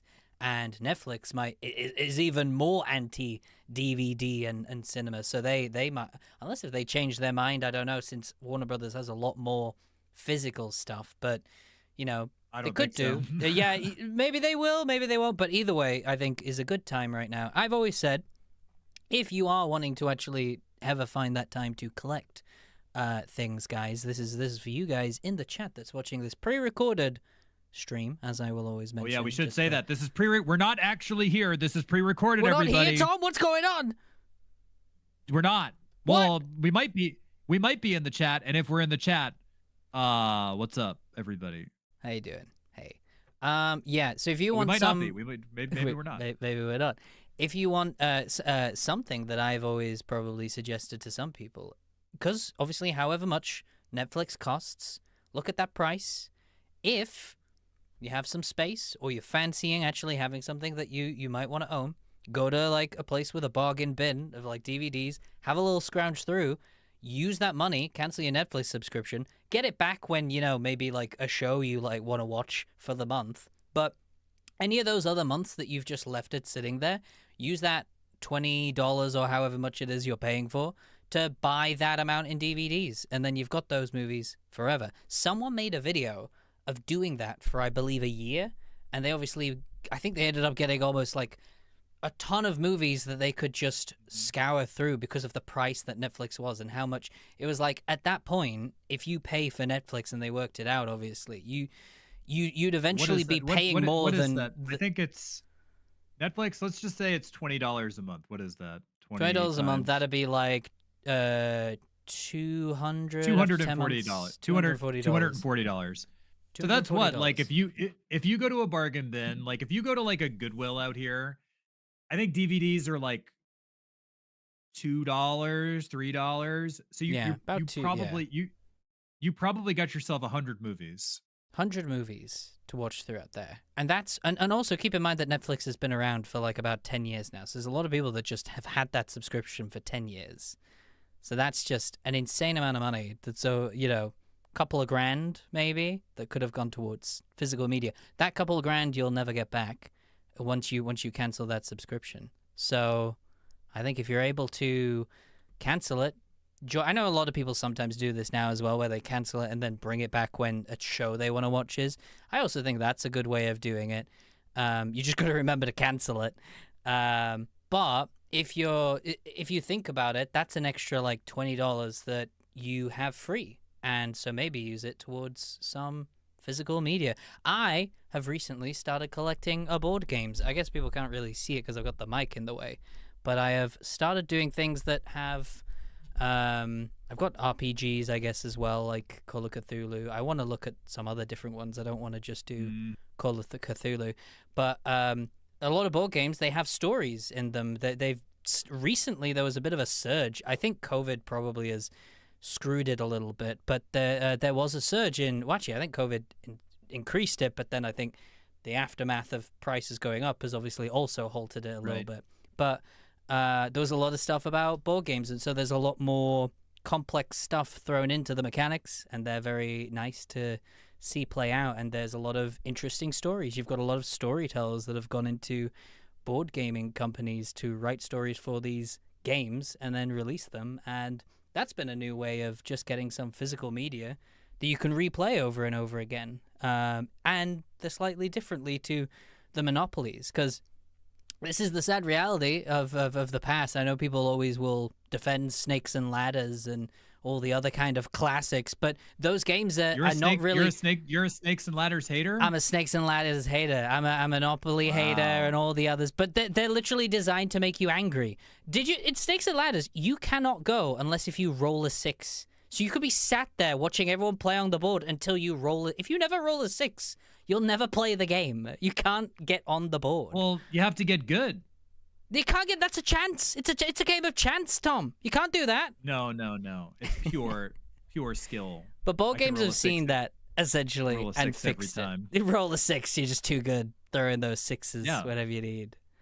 I'm too good. All right, we'll get a dice right now and roll it. Go on. I think I have any dice. Well, we'll do an imaginary one. No, I think the only games that we have a couple. We don't have a ton of board games. Alba really likes it's a game called Rummikub. Oh, yeah. And then she likes Trinominos. Yeah. I think it's called Trinominos. They're pretty good. But those are like the ones that we have. And I think we have a Jenga around here somewhere. I think if you ever see a pack of cards called Sushi Go, you should try give that one. That's just a card game, and they've got really cute imagery, so I think Alba might like that. It's just a very simple game. Usually a bit of fun. But I've Dungeons. Oh wait, I do have a die. I have a Dungeons and Dragons set. Oh yeah, I do. Cool. I do tech. I'd have to dig it out, but I do have a. I do a set of dice. I do. Yeah, that's cool. I do have a D&D set. You have a D&D set. We'll have to do a D&D at some point. I've never played the D&D set. I've only done the Call of Cthulhu's and others because I got books on them. But I also run them, so I never actually get to play them because I need to find an actual person that would be confident enough to do that. So I think on this channel it would be fun. There are a few people in the community. Also, Nathan knows what was his name? Dungeons and Dragons dad. Like we know a few people that are in the streams often that play D&D. It would be fun to get you can play those as so you're not playing it for like 10 years. You can do like a campaign that's like meant to be like a short adventure. Yeah, a one shot. They're called a one shot. You can do in like a couple of hours. It's just a singular story. It's like an episode of a series, whereas like a campaign is like a full on. Well, I guess a one shot's a movie actually, and then a campaign's a series. Maybe that'll be the goal on this stream. If anybody is watching this, if we get a couple of red super chats, we will organize a one shot campaign. So if you want to see it, I would definitely be down with that. We'll probably do it anyway, but if you want to... Yeah, we'll do it anyway, even if the goal is... Well, if you can support us, it would be much appreciated over the Christmas period, regardless. I will want to try probably off stream first, just so I can learn the mechanics. No. Before I just go in straight... Well, I mean, I guess I could just do it and just go in, but yeah, I guess it's... But yeah... One thing I want to try and do is, whether it's be convincing Nathan or even trying to maybe just go on myself, is trying to get onto someone like No Rules Bard or things like that. Because I think those would be a good community. Because I have seen a lot of our community a little bit in that kind of area that likes the TTRPGs and things. And maybe bringing in more people from that area would be kind of nice. Get them tuning into Odd Boys. Say hello to that world. Yeah. So crossover, because I think they'd be good guests, to be honest. Some of those guys are pretty good to bring in to talk about some weird... They've always got some weird stories they hear in the news. So I bet they'd actually be kind of good to bring on the show, to be honest. Who knows what 2026 will have in store for the Odd Boys? Maybe we do that. Nobody for knows. 2026. It'd be nice to bring on. Who knows? By the time this VOD goes up, this live, one of our shorts could have gone mega viral, and we've got our pick of the litter as to who is going to be on the show. No Rolls Bard will be calling us. Yeah, they will. They won't know what hit them. But yeah, if you do check out the shorts, guys, would much appreciated. We're going to try for every so often to have Mondays and Wednesdays for some of the uploads, which are just like highlights of these streams. And then the shorts, obviously, are going out daily as well. So if you can check out the shorts, those could be very helpful. If you give a comment or a like, much appreciated. If you think they're funny or very informative, send them to a friend. Something that I have heard from time to time that I do think this is like a offline conversation too, but also people in the chat can weigh in. Maybe we can see it. A few people have asked us to also have a Twitch channel or an alternative means of finding the show, I'm open to that, and I've been open to it in the past, and we did do it briefly when we were doing it on Nathan's channel Hmm. and on YouTube.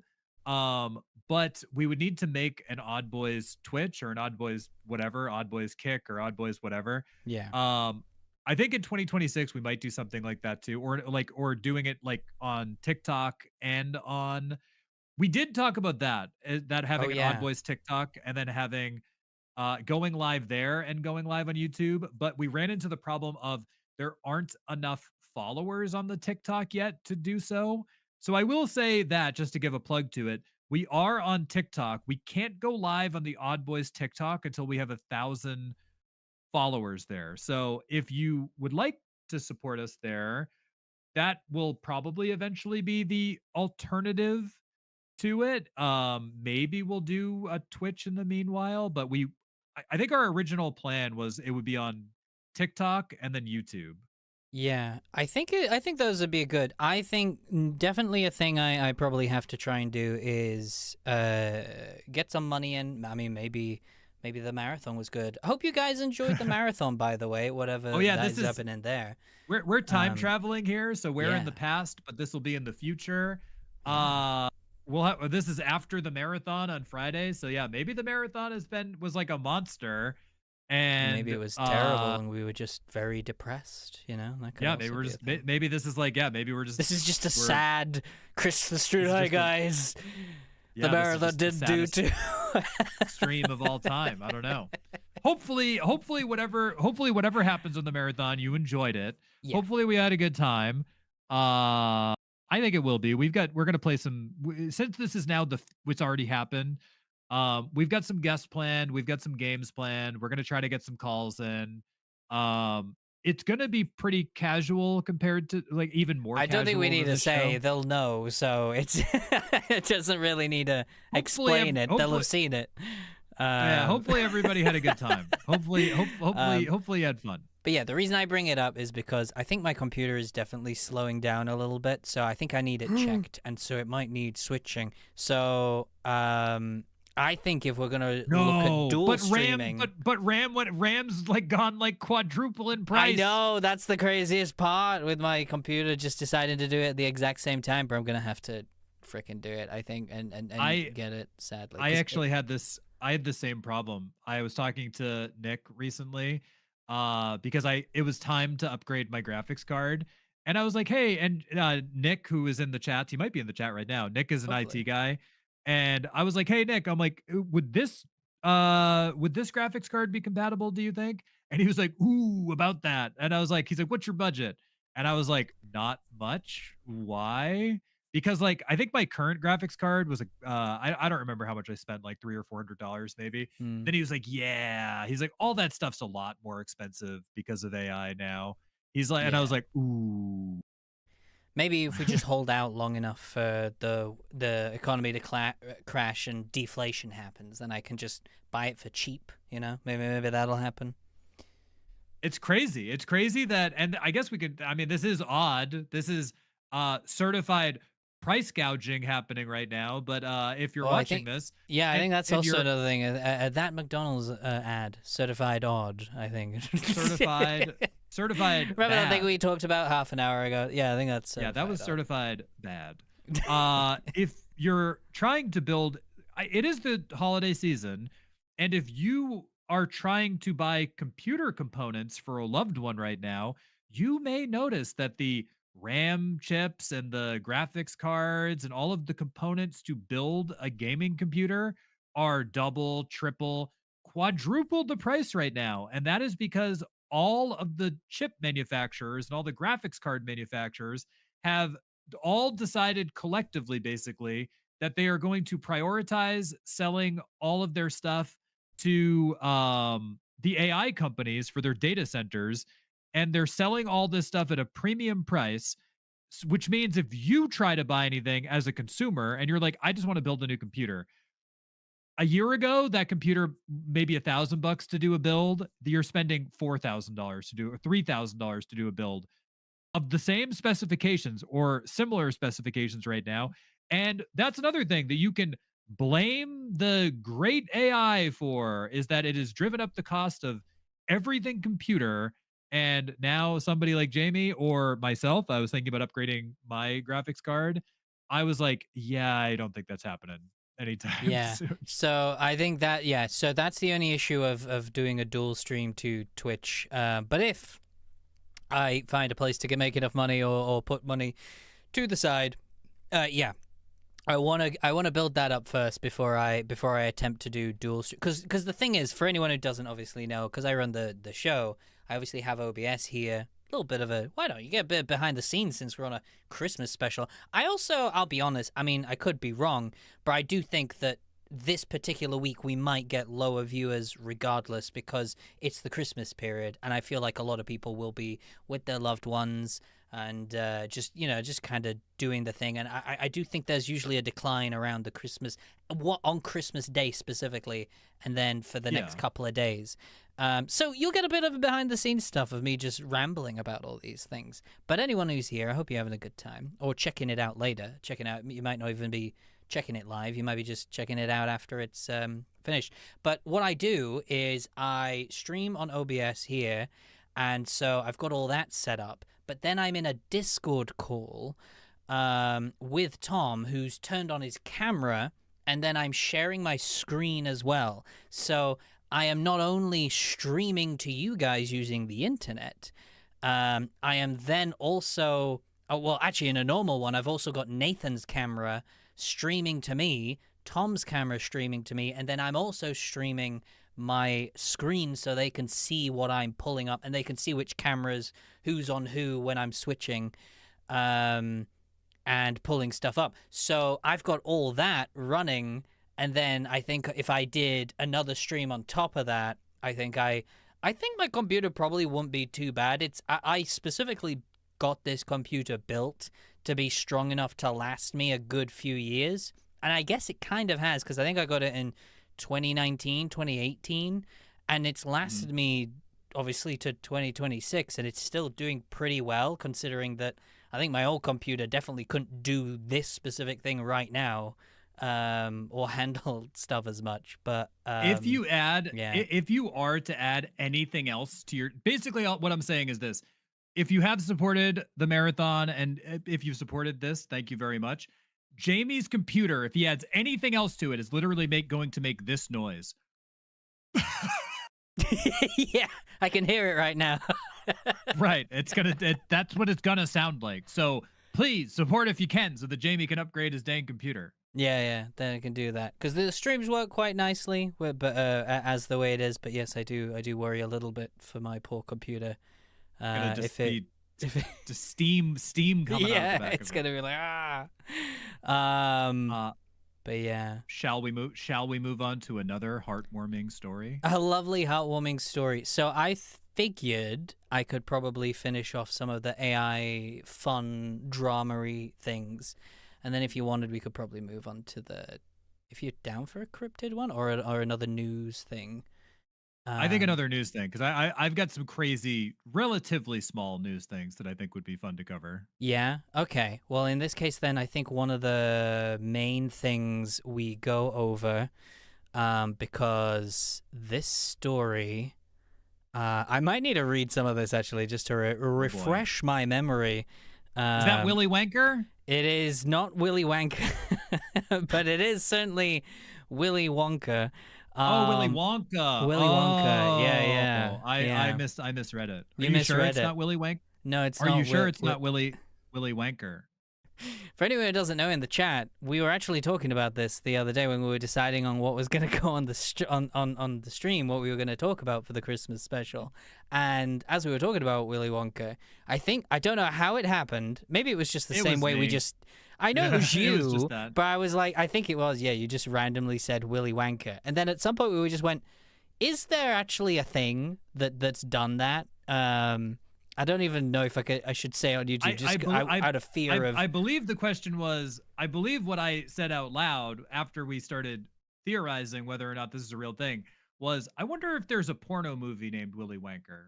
Yeah. And oh boy, there is. There is. What was it called? Willy Wanker and the. It was like Willy Wanker and the And the fudge packing factory. That was it. It was yeah. Yeah. There is. Just if you're wondering, in case you're wondering, everybody, there is from the '90s is. as well. Yeah. So there you go. Proper '90s porno right there. There you go. Just Yep. I hope you got it. I hope it was in your stocking. when we found it, This holiday.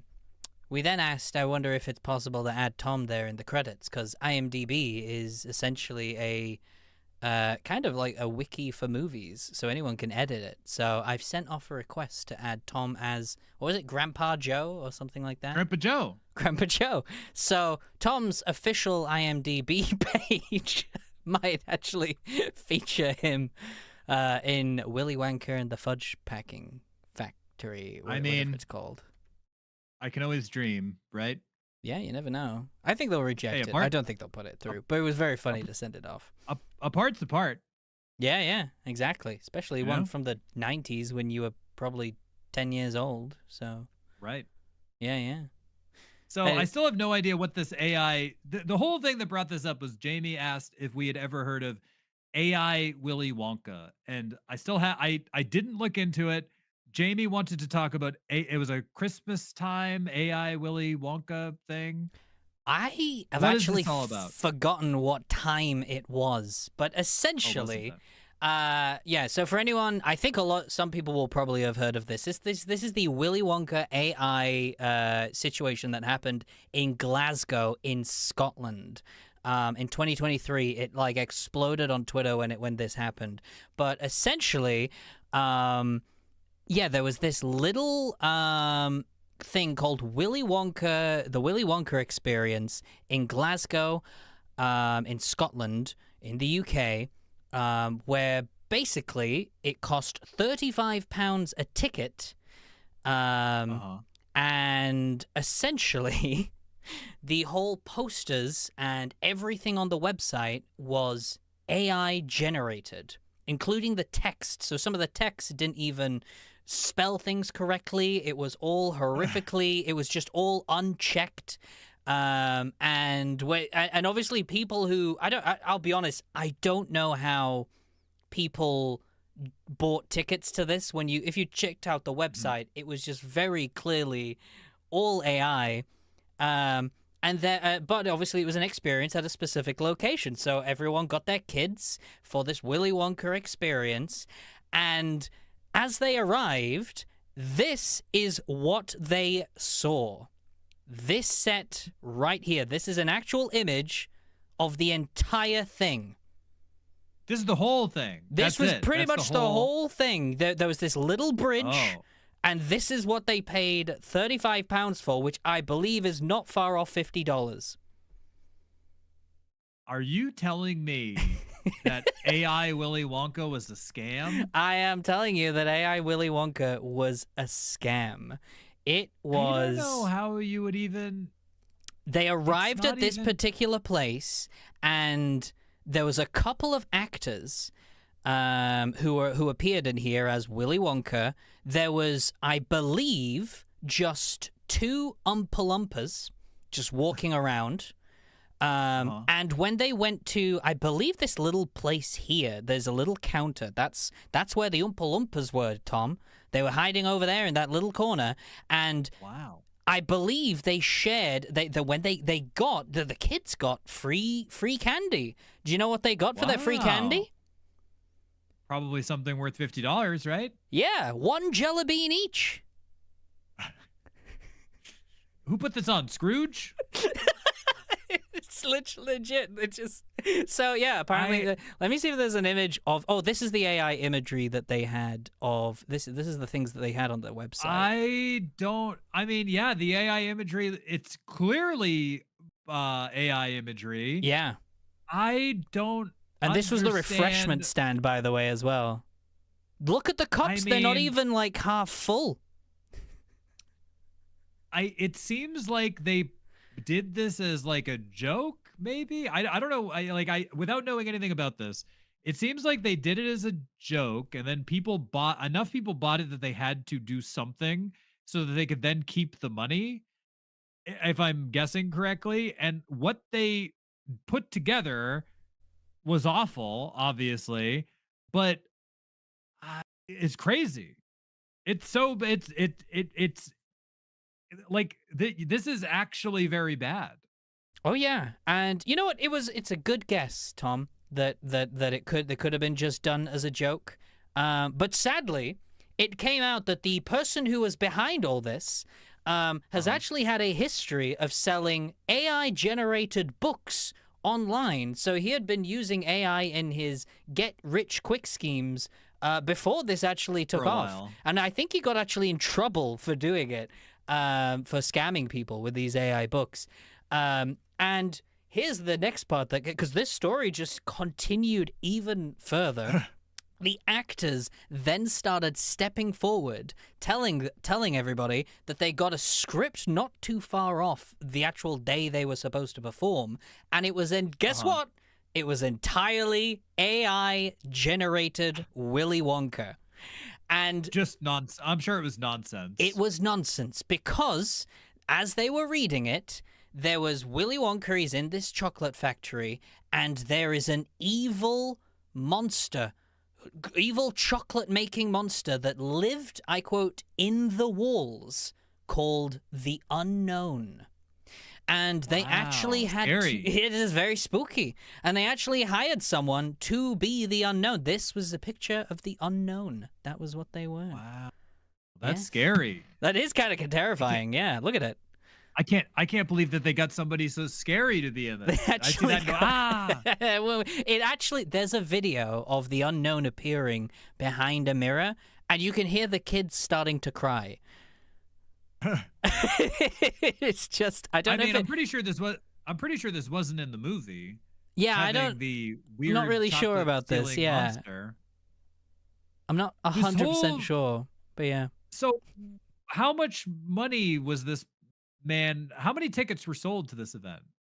I have no. I'm not quite sure how many people. There wasn't that many people. I would probably say maybe about like, if I had to include kids and stuff, maybe there's like 30 to 40 people.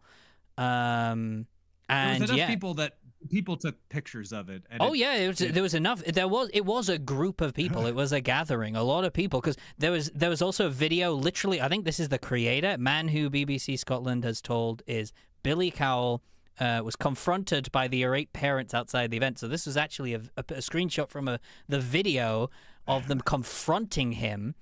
I believe there was even complaints of not having enough refreshments, so people were dehydrated on the day. It was just like an absolute disaster.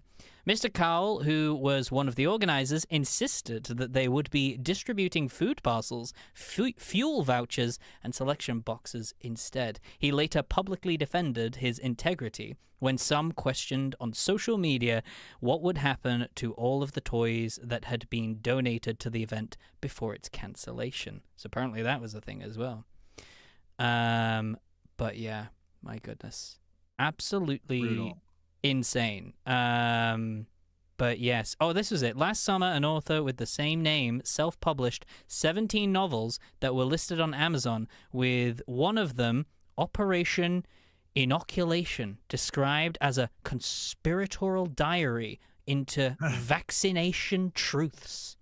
So he's also a COVID denier. Yeah, probably a COVID denier as well. I mean, isn't that fitting for an AI tech pro? It's like, I mean, yeah, it all seems to line up. yeah, Also, exactly. just grifting Yeah, on this event. just using as much as he can. Hasn't learned his lessons from the 17 novels he No. supposedly wrote with AI and then made an entire event. Yeah, a reviewer of one of the books describing it as absolute nonsense, full of gibberish sentences, which had all the hallmarks of being written by AI. And it is. If you checked out the website, there's not really. I don't think there's an. Don't know if there'd be an image here of it, but yeah, there was. There was just the entire website. Actually, can I find it? Willy Wonka Experience. I wonder website. Maybe there's some. I feel like there's gotta be some images. it can't possibly still be up. I don't think it'd be up, but maybe there's some screenshots that I can share with you guys in chat. Let me see. I mean, Does this- the artwork is clearly AI. I mean, it looks AI generated. Yeah, It's not exactly. good. No, yeah. This is so indulge in a chocolate fantasy like never before. Capture the enchantment. Tickets to Willie's chocolate experience are on sale now. And yeah, I believe there was things spelt wrong when you actually explored the website. I guess on this front page, it's everything spelt all okay. So people probably just saw this front page, and that's how they bought the tickets. But if you actually explored the other parts of the website, they were pretty much very clearly AI, even the text. So this guy is essentially just typed into ChatGPT all these things. Oh, this was it. This was like an image. Look at the spelling on this. It's just like cat gazing, live performance, cartoons, lollipops, oh my god, yeah, just entering. Yeah, there you go. Entering. I mean, it's pretty bad. It's pretty bad. Yeah. I assume that this man had to at the minimum offer refunds or something. I believe he offered refunds, from my understanding. I think he had to. I think he then kind of just obviously disappeared into obscurity after the experience. Right. But yeah, no, it was absolutely wild. Let me just obviously double check on that regard. I think we can do a bit of fact checking, shall we, guys? I would assume that I don't know if litigation is quite as extreme in the UK as it is in the US, like for suing people and stuff. But I assume at a bare minimum that he was forced to refund people's money. Yeah, I'm pretty sure he would have had to in that particular part. But yeah, there was a whole thing. I also want to find. I've got to find the Oompa Loompa. It just looks so. This image became a meme. Willy Wonka's. I feel like I've seen an image of like a sad Oompa Loompa. Yes, it was probably from this, because this was huge for like 2 weeks straight. Hold on, Wonka. Oh wait, Willy Wonka experience, wasn't it? That's what it called. Can't spell. Oh my god, I'm an AI. Oh, there it was. Yeah, literally this image. This is the. She looks like she's in a meth lab, but she looks like she's. Right. This is like the Breaking Bad version of Willy Wonka. Yeah. First of all, she looks. First of all, I wouldn't be surprised if she just had like a cigarette hanging out of her mouth.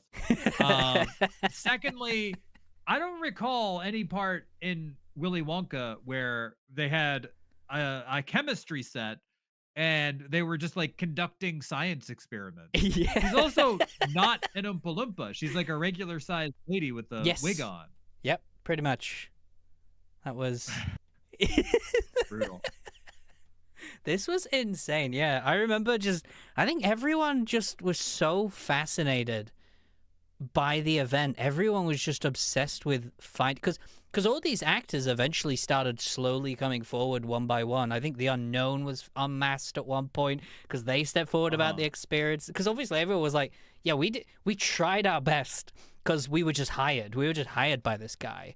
Right. This is just like the same type of person who would work at like a haunted house during Halloween or something. Yeah, like exactly. They just took a job. They took a job. They heard it was Willy Wonka, so they were like, "Yeah, it's nearby. Can do this." And then they don't get the script till like the day before. It's all AI generated, and then they get to the set that is just a couple of plastic lollipops just scattered around, and then they have to share one jelly baby between every child.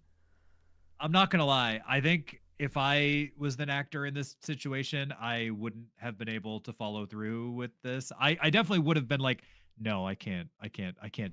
I can't do it. This is too bad. Right? I don't know how I would react. It is just so insane. Yeah. I gotta check if the Unknown. There's the video of the Unknown there. What was the? I mean, I'm gonna say this is if I had to certify this as anything, I would say certified scam. Definitely For sure. certified scam for sure. Willy Wonka experience. Oh, Glasgow AI. There we go. Hold on. Oh, there it is. Look at this. Oh, there's videos. There's a video. Boy. Yeah, there were videos. Hold on. Let's take this back. Put it there. Nope. Make sure you I guys take can it. see this. Look at this. I take it. What is that? It's the unknown. Wow. You can literally hear the kid about to cry. Oh, when you said a mirror, I thought that was like a mirrored wall, or I was like, No, oh, maybe no. it's something like good.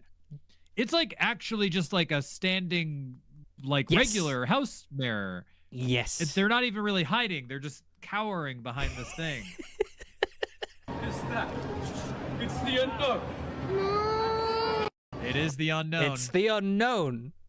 and I assume that is Willy Wonka. Yes. What is that? What is that? It's That is the Willy unknown. Wonka right there. Look at him go. Look at wow. Look at him go. Willy- Willy Wonka. They got the real Willy Wonka in They this got- too. Look at the real guy. What is that? It's also It's not the the unknown. Gene Wilder Willy Wonka. It's the Johnny Depp. It is. version. That's what I've It just. looks- Yeah. That is a fair point. It's literally the Johnny Depp one. They didn't even go with the classic film adaptation of it, the Gene Wilder performance, which is, I don't think I've ever seen the Johnny Depp version of Willy Wonka. Oh really? It might be good for anybody who's a Johnny Depp fan. It might be a great performance. I think he's great in some other things. Whenever I think of Willy Wonka, I think of Gene Wilder. I think that is definitely. I even saw the original because they call it. What do they call it? Do they call it Charlie and the It's Willy Chocolate Wonka. Factory? And then the original is Willy I think Wonka. it's Charlie. I think it's the original is Willy Wonka and the Chocolate Factory, and I think Yeah. the Johnny. We might be mixing them up, but one of Might them be. is Charlie and the Chocolate Factory. The other one is Willy Wonka and the Yeah. Chocolate Factory. Either way, I remember seeing the Charlie the Tim. I think it was Tim Burton, right? Tim Burton. That I remember seeing Tim. Yeah. I remember seeing the Tim Burton one first, I think, but I do like the original better. I think the other one was because it's Tim Burton, so it is a bit weird. It is a bit strange. I think for It's a kid. odd. So yeah, it's odd. It is Certified odd. It's a certified odd. Well, I mean, what do you think of this Willy Yeah, it's Wonka Odd Boys. experience?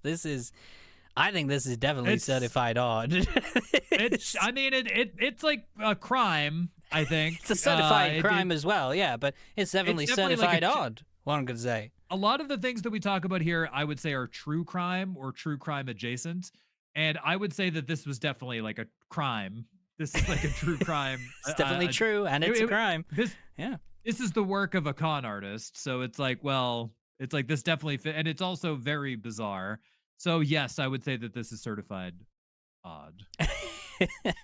Just gonna have a look to see. I mean, I guess there's one last little. I don't know if I've seen this video, but let's see if this has anything. Parents complained to Scotland police after an immersive Willy Wonka experience event was shut down halfway through It's the so first bad. day in Glasgow. It is. Local media in Scotland reported families were sold on a day of pure imagination and wonder. Look at all the However, pictures. when they arrived for the experience, they claimed they just found a minimally It's just in decorated like a school warehouse. gymnasium. Or It is. It's something. like a gym. Oh, they got a bouncy castle though. Tom, look at that.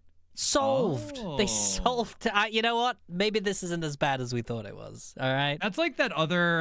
That's like that other convention. I forget the name of it, but there was a convention in America where they literally had like a ball pit, and it was like a giant. There's an image of it, and it was another of these like big scam type things where like yeah. they were promised this like large event space for this like big event, and there's a very famous picture of that where it's like this giant empty room with like this tiny ball pit. Wow. It's like the same sort of like thing where people paid a lot of money to go to an event, and instead they were like, oh, there's a ball pit. You know what's even like? I just realized, as you mentioned, obviously America, the juxtaposition of this event and the mega church Santa Claus doing the little backflips and everything, and Elle Yeah. flying. You know, it's kind of weird. We talked about that at the start, and then now we've got Yeah. a competitor. One could say. This is I would say this is almost as good. Yeah. If I would say that if this was about 99% better, Yeah. it would be as good as the mega church. I think you're right. Christmas event. I think it's only 99% away. yeah, It's so already it's almost there. It's practically just got a few gazillion things missing, but I mean, they'll work it out. yeah, Just give it a just leave it to give the it a- guy that's written 17 AI books and selling them on Amazon. Mm. He'll sort it out for you. The event, called Yeah, he'll Willie's sort it. Chocolate Experience, has now been canceled by organizers after visitors No, complained it of got false canceled? advertising. Parents complained. That's crazy. But we haven't gotten a chance to go. We How are didn't we get a supposed to get chance there? to go. Yeah, so literally, I think, Well, it lasted one day, and I guess it. The bad news is we'll be forced to just go to the mega church event. now. Oh, That's what the a only one that's left. shame. And we thought we would have had a competitor. No. Dear, oh dear. That's crazy. Well, I think we can move on to a heartwarming story here. yeah, sure. Let's do it. Uh, What do you got of first? a man dying of rabies. Tom, is this really a good Uh-huh. juxtaposition? I mean, Yeah. you sure? On Christmas as well? Is this really the topic we want to be talking about? I mean, it's pretty crazy. It's pretty odd. I think we probably Go should on then. talk If about it's it. odd, it's odd, boys. What you got for us? Jamie, I came across this story and I felt like I had to share it in that it was the craziest thing that I'd ever read. Okay, I'm down. You've All right. So convinced. last year, this was last December, a man died of rabies, which is already awful in itself. Like rabies is already an extraordinarily rare illness to die from. Like it's not every day you hear of somebody dying of rabies, Mm. which apparently if you contract rabies, it's horrible. It's like an awful way to die. Yeah, it's What horrific. is I've odd seen about- stuff. Sorry, continue. But Right. yeah. It's awful. So what is odd about this story is that a man contracted rabies after he got a kidney transplant. So a man was on a donor list, he got a kidney transplant, and he got rabies from the kidney transplant. The thing that makes this even crazier is the donor obviously had rabies when they harvested their organs and distributed them. The owner contracted rabies in the first place because he saved a kitten from a skunk, and that man died of rabies too.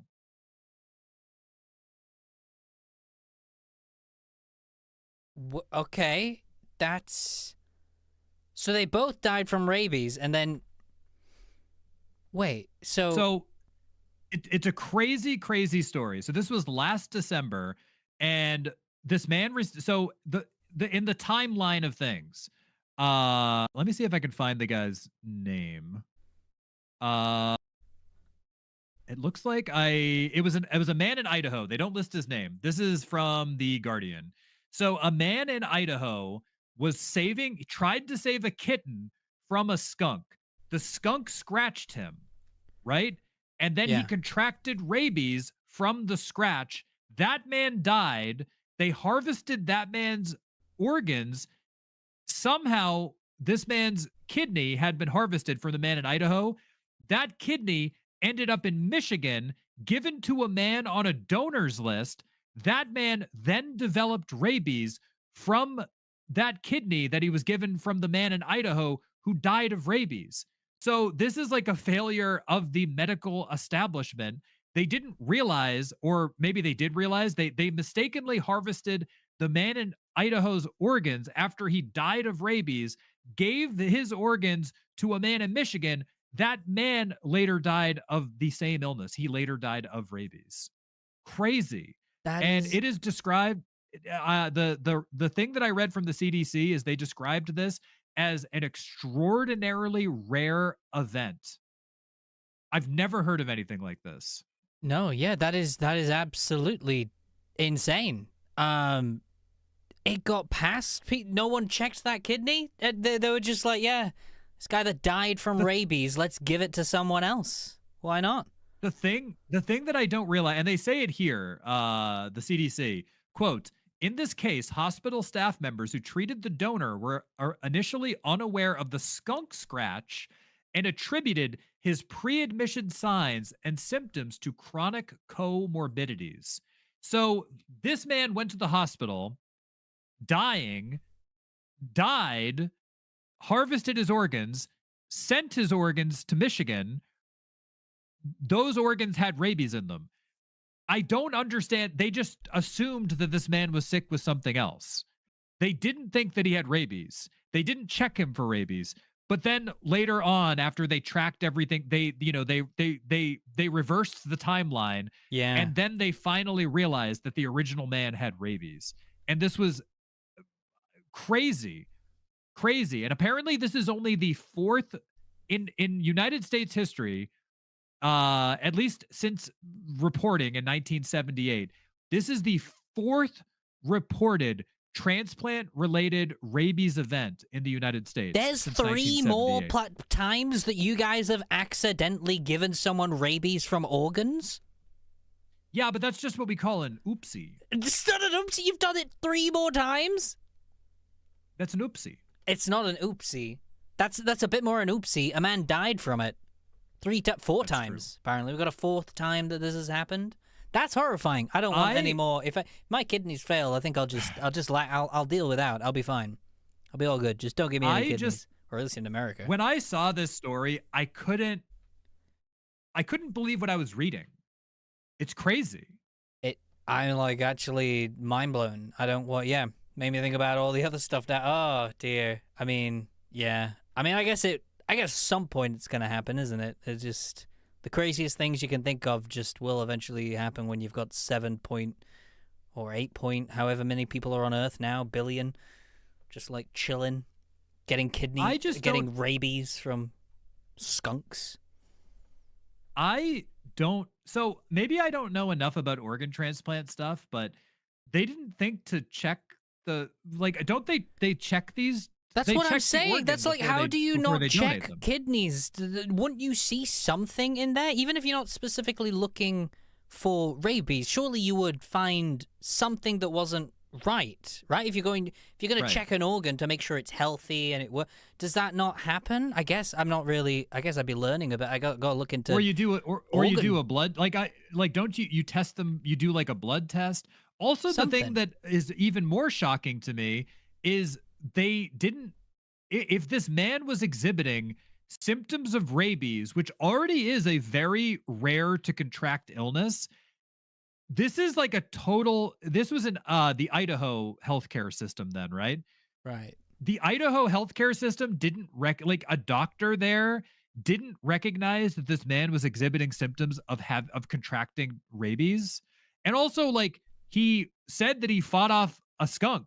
He was like, I was trying, and also, this guy's kind of a hero. I think of what I would do. This man saved a kitten.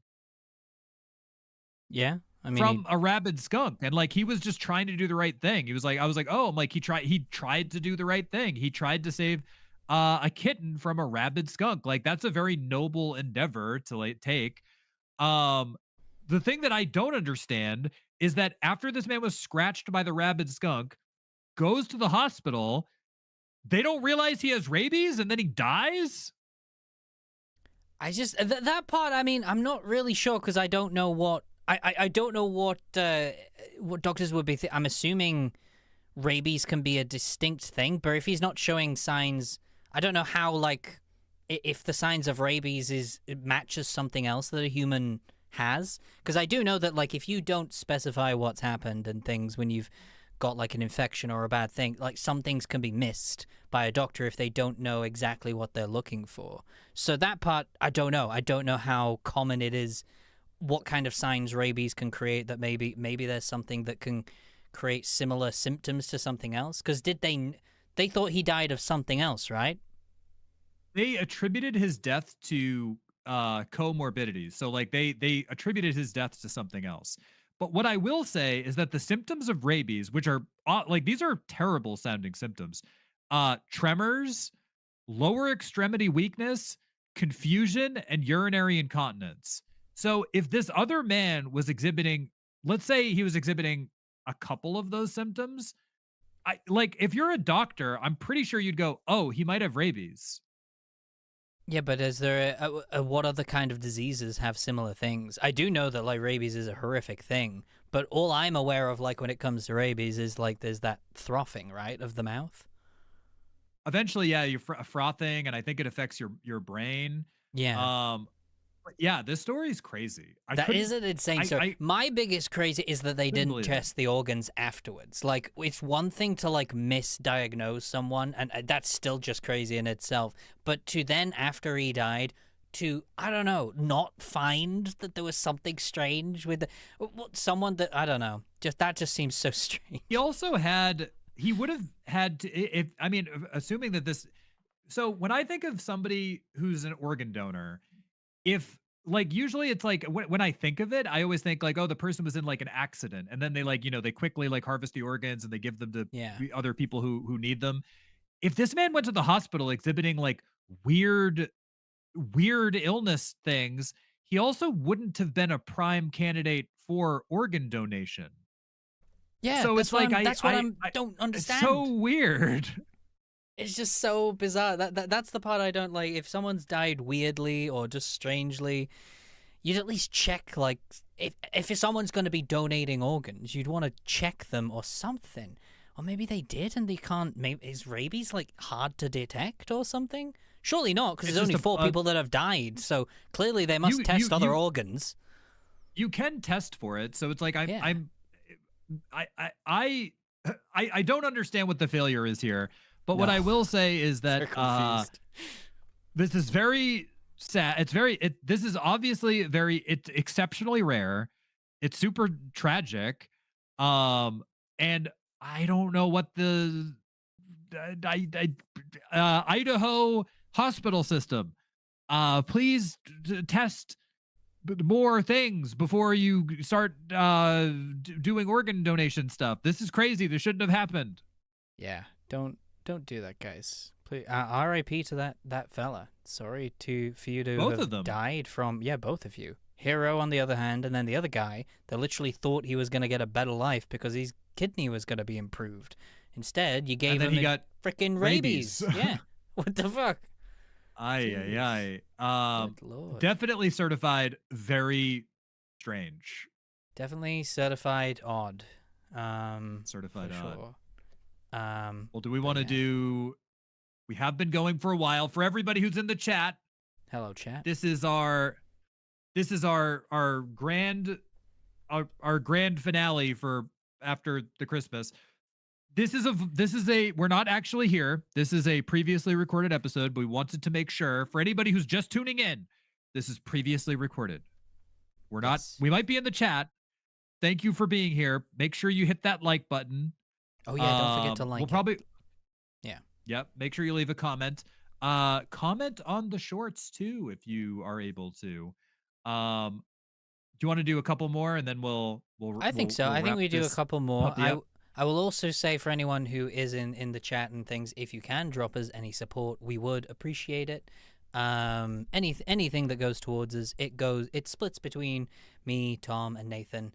And so anything that obviously comes over will be greatly appreciated to help support and keep the show going. We're going to try and keep the show going for as long as we can regardless, but it'd be nice to try and build something there as well. So we do appreciate all of the support. And again, this is a pre-recorded show and we wanted to give you guys something. And speaking of obviously which, what are you wanting to do first? Have you got a couple more news things? So I've got one more news thing that's a bit lighter. Okay. So I do have a lighter one, and then I think Jamie first. wanted to do Did you want to do your history of Krampus, and that could be a good end to the episode? I didn't get a chance to do the Krampus because, to be fair, we had What? another guest No for history anyone of who didn't Krampus? know that we were going to potentially go What? that direction, and then sadly we couldn't get them on. But hopefully we get them on at some point. I won't say who just yet, just in case we get them on again and I can surprise you. But yeah, they sadly couldn't make it. They were very ill today. So I thought, well, I will fill in then instead. So I didn't get a chance to do the Krampus one. If you want to go over some of the Bigfoot to test some Bigfoot, we could get a short out over Christmas talking over the, was it the Gimli footage? Yeah, I could pull that up. The last other story that I guess you could lead that. I put it in the doc. There's another story of that I think would be a good quick one for you to cover. There is a story of a woman got her driveway stolen. Wait, what? Florida woman I discovers put it in there. her driveway has She- been stolen. It's somebody stole this lady's driveway. It's super funny. She just showed up and she's like, my driveway got stolen. My Somebody driveway stole got- the entire driveway. How do you steal a driveway? Somebody did. That can't. There's- Okay, hold on. Let me get this news report up. See what we're looking at here. All right. You can do that one, and then I'll do big. We'll end strong with feet. Yeah, with a Bigfoot. So for anyone who doesn't know, we'll give a little bit of a test for. We will make I think an official stream where we solely do a cryptid stream just to test the waters, because I know a couple did ask for that, and I think with Odd Boys it's only fitting to at some point do a bit of a deep dive into some cryptids. And I guess when we do, we'll have to start with the classic Bigfoot, but we'll do a bit of a teaser at the end of this episode. And I think it's only fair because I just realized this is our last ever episode of Odd Boys in 2025. True. Yeah, because then we recorded for anybody in the chat. I mean, like you weren't like this is behind the scenes. Yeah. We recorded the episode that'll be the New Year's episode with Nathan yesterday. So we recorded an episode that comes out earlier. This episode is being recorded. I don't even know what day is today. Today we're recording this about a week before the holiday. Yeah. And then we recorded that one yesterday. So we're recording things out of order, but yeah, this will be the last episode of 2025, and then that next the episode we recorded yesterday will go up in 2026. Yes, so that will be our very first ever episode of 2026, and this is our last ever episode of 2025. It literally just dawned on me 2 hours into this episode that is officially our last one. That's well, I feel like we've done all right. What a way to end on Willy Wonka's Chocolate Factory experience. As the finale of Odd Boys in 2025. Wow. But yeah, we'll end up strongly with a little small Bigfoot story. It's not a properly deep dive, but we will come back to him officially, and then maybe we'll do more in future, because I think Nathan wants to do Mothman and all that, and so I think it'd be good to. Bigfoot's a good one because it's not just like we're going to talk about the one that we're going to talk about just so we can. That's another thing too. We're trying to do some stories at least every episode. Like a lot of this is just conversational. So you guys that are here in the chat right now, part of it is like people can call in, and part of this is like conversational between myself, Jamie, Nathan, whoever's here. But then the other part is we want to do something like the Philadelphia experiment, Stranger Things, like Bigfoot. And then our hope is that we can get shorts out of it that could possibly have some virality that we could then that'll translate to hopefully building the community stronger and stronger. Yeah. But we're going to keep doing what we're doing. That's our thing, creating topics, because I think also when we've talked about this, I've noticed what we do is there are side tangents, but the side tangents are other topical things that can be turned into shorts, like whether it be talking about James Bond and extra work and things like that, and just things like that. So, but anyway, let me find out what the hell this story is. So, woman who returned home to discover driveway stolen donates GoFundMe earnings to charity. Okay. Yep. What on... So okay. Basically, if I'm understanding the story correctly, a Florida woman returned to her property only to discover that her entire driveway had been stolen. Is this a And driveway? I believe that there was... I believe... there is a news story attached to it. We could probably pull that up. And if I'm understanding this correctly, there was a GoFundMe started to help her reinstall a brand new driveway, and she donated that money to charity, which is very nice. So she didn't even build it with the... Or did she make enough money to build the driveway and then the rest went to charity? Is that what she did? I believe so, yes. Oh, I saw okay. that, but I I got saw this confused. story, and I saw this story, and I was like, this seems like kind of an odd event. It is pretty that odd. somebody would return to their property and take the driveway. When it comes to protecting your property for criminals, you usually focus on objectives like jewelry. Oh, it's been a quirky thing, this one. The shocking theft came shortly after this woman listed her home for sale, ready to move into a new home nearby. Soon after she listed her home, she was approached by alleged contractors who measured her driveway and Never never trust those driveway contractors, I guess. measured her driveway and said they'd been sent to price up the cost of replacing it. She sent the workers away, and the man responsible for their appearance claimed it was a mistake, but just a week later, her driveway was stolen. Absolutely They amazing. took the driveway. They took the driveway. The fact that she got these guys coming in and started measuring the... You just be like, guys, I don't want you to appraise. No. I don't need any driveway repairs or We're just a new measuring it, Mom. We driveway. just want to see how long this goes. Oh, yes, it's very important for selling the house to find the price. The driveway's fine as it is. It doesn't need to go any. I'm fine. This current driveway is good enough. I'm selling the property. I don't need the driveway. Do we know in this article why they stole the driveway? Do we know what the reason for it was? Specifically the driveway? That I'm unsure of. Perhaps we'll get to the... Soon after she listed her home, we... workers responsible. Unable to sell their home without the driveway, she quickly went a GoFundMe and made that. The cost to replace the driveway is astronomical, and I'm seeking some help to support. The supportive internet users rallied, and she was flooded with donations, quickly raising more than 13 grand for her new driveway. As her story went viral, Orange City-based company Concrete Specialty caught wind of what happened and offered to replace her driveway for free.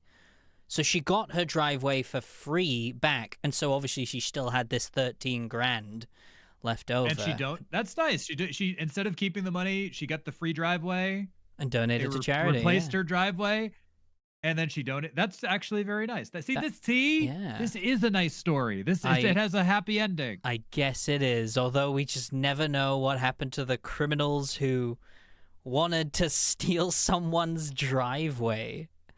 I should Google that. I had only saw this story. Let's do a bit of a Google. We can let's do a bit of a Google. While you're doing a Google, I guess I'll read the rest of this little bit here. So I didn't think it was going to receive the attention, but I got it for a reason. She said she explained her donation. It's going to a good cause. It actually went to the Russell Home Charity. With a donation of 10 grand. So I think it made 13 grand. So she probably kept 3 grand and then donated 10 grand, it seems like. So according to the internet, yes, and the chat can fact check me, or if you're watching this as a video, according to the internet, the driveway was stolen as part of an elaborate overpayment scam targeting contractors. So somebody comes to take the driveway so that they have to then overcharge you to replace the driveway. Oh, okay. So they take the driveway and then they're like, wow, that's gonna... It says that the scammers it says the scammers trick, but it's not through the owner of the property. It's through, they look for places that look vacant, and then they do it to trick the contractors into demolishing the driveway, intending to get the contractor to refund the money from a fake overpayment. But the homeowner, in this case, even though they weren't living in the house at the time, they owned the house and they were planning on selling it. So it looks like the scammers thought it was a vacant home that they could then take the driveway and then scam a contractor out of money for doing the work. I see. Okay, so all right, so they didn't realize someone was actually living there, and they thought they'd just scam a contractor. They thought they were going to... This was somebody trying to scam a contractor, but this is crazy. They stole the lady's driveway. They stole the driveway. She woke up up one day and found no driveway. Imagine you literally had you just woke up one day and the driveway was gone, and then you were like, now that I think about it, there were a couple of guys just measuring my driveway. Well, it seems like her and her family had moved out of this house and she had moved into her new property. and her old house was on the market for sale, and that's the Okay, so driveway that that's got how stolen. they got away with it. Okay, I see. But she went to go. I'm choking. He's dying. She went to go check on the property and noticed the driveway was gone. You just come back and you're like, hang on a second. Wasn't there? Crazy. Feels like there's something. There's something there at one point. Oh my goodness. Crazy. That is. Well, she got her.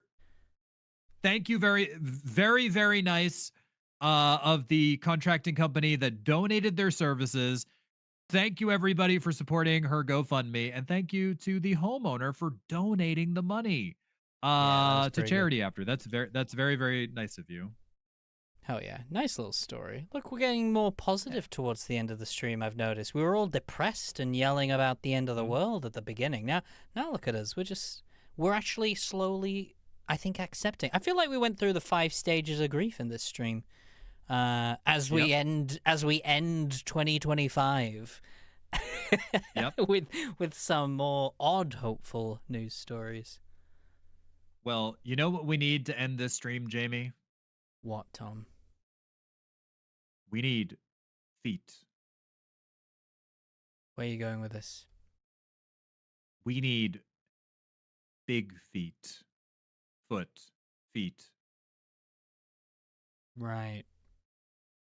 I really hope that everybody in the chat is just typing feet right now. If you're here in the chat, I hope you're just typing feet. They're not typing feet.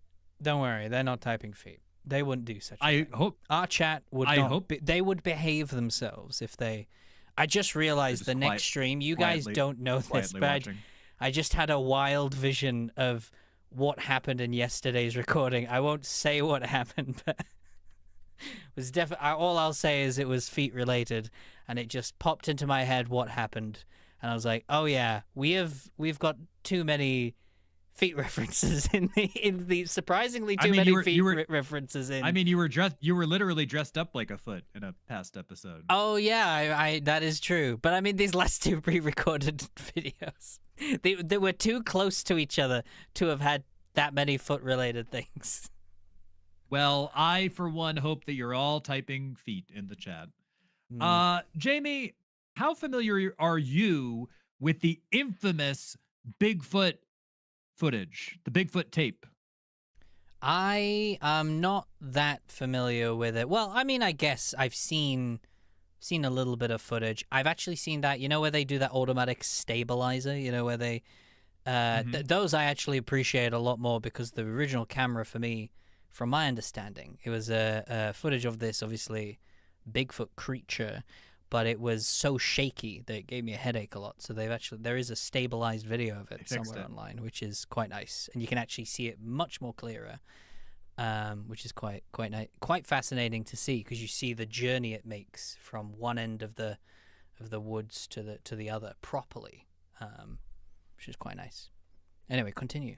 Well, the famous footage, which is like, I would say that it's on like the Mount Rushmore of cryptid stuff, or like even paranormal stuff. Like I would put it up there with Loch Ness and like all this other type of thing. It's the Patterson-Gimlin footage. It's also known as the PGF. It's probably the most famous footage of Bigfoot that we have today, and that's the footage that's been stabilized, and that's the footage that's been examined time and time again. But as the story initially goes, around 2 p.m. on October 20th, 1967, and the 2 people who saw Bigfoot, allegedly, Roger Patterson and his friend Bob Gimlin, and that's the Patterson-Gimlin footage. They went to the Northern California's 6 Rivers National Forest, where they went with camera equipment in the hopes of capturing, at least according to their story, they went into this forested region hoping to capture footage of the mythical creature in these woods. And then supposedly they did discover at around 2 p.m. on October 20th, 1967, they saw Bigfoot. Patterson yelled, "Cover me," to Gimlin, who set up nearby in a defensive position with his rifle, ready to strike the beast if Bigfoot was set to attack. Patterson grabbed his camera equipment.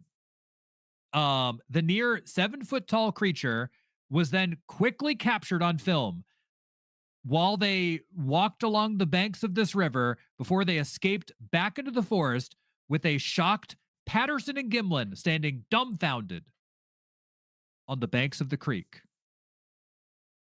Do you think that this footage is real, Jamie?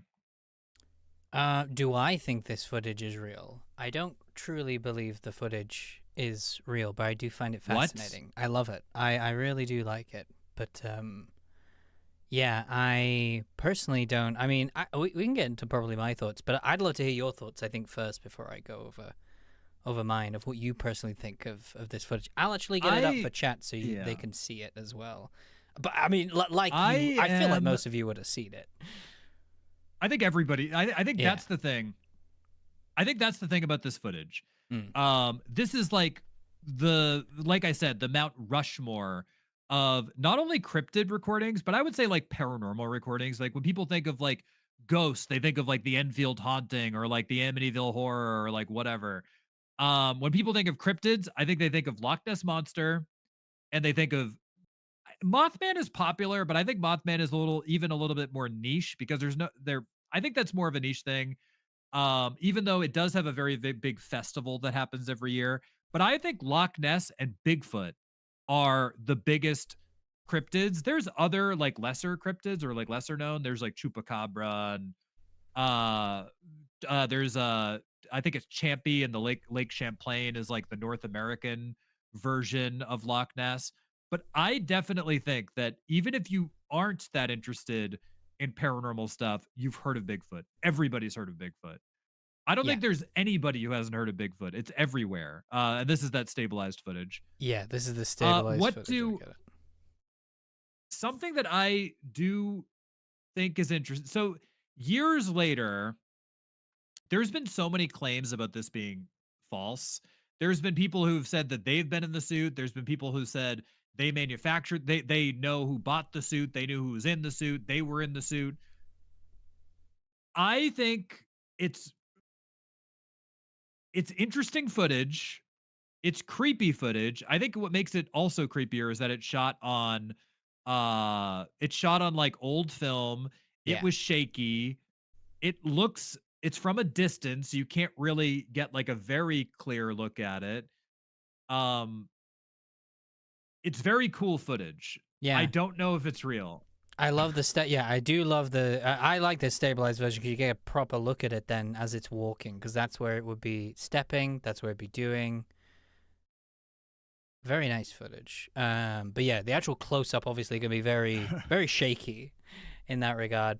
I don't really believe that it's genuine, just mostly because most evidence that I've seen that people have thrown towards it being real, I've usually not bought it. Like one of the big things of a Bigfoot believer that I remember listening to was they were talking about the walk that this creature was doing. I mean, I guess I'll replay it so you guys can see it.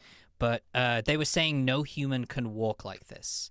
They were saying how it was stepping and the way it was walking just casually like that would be really hard for a human to do.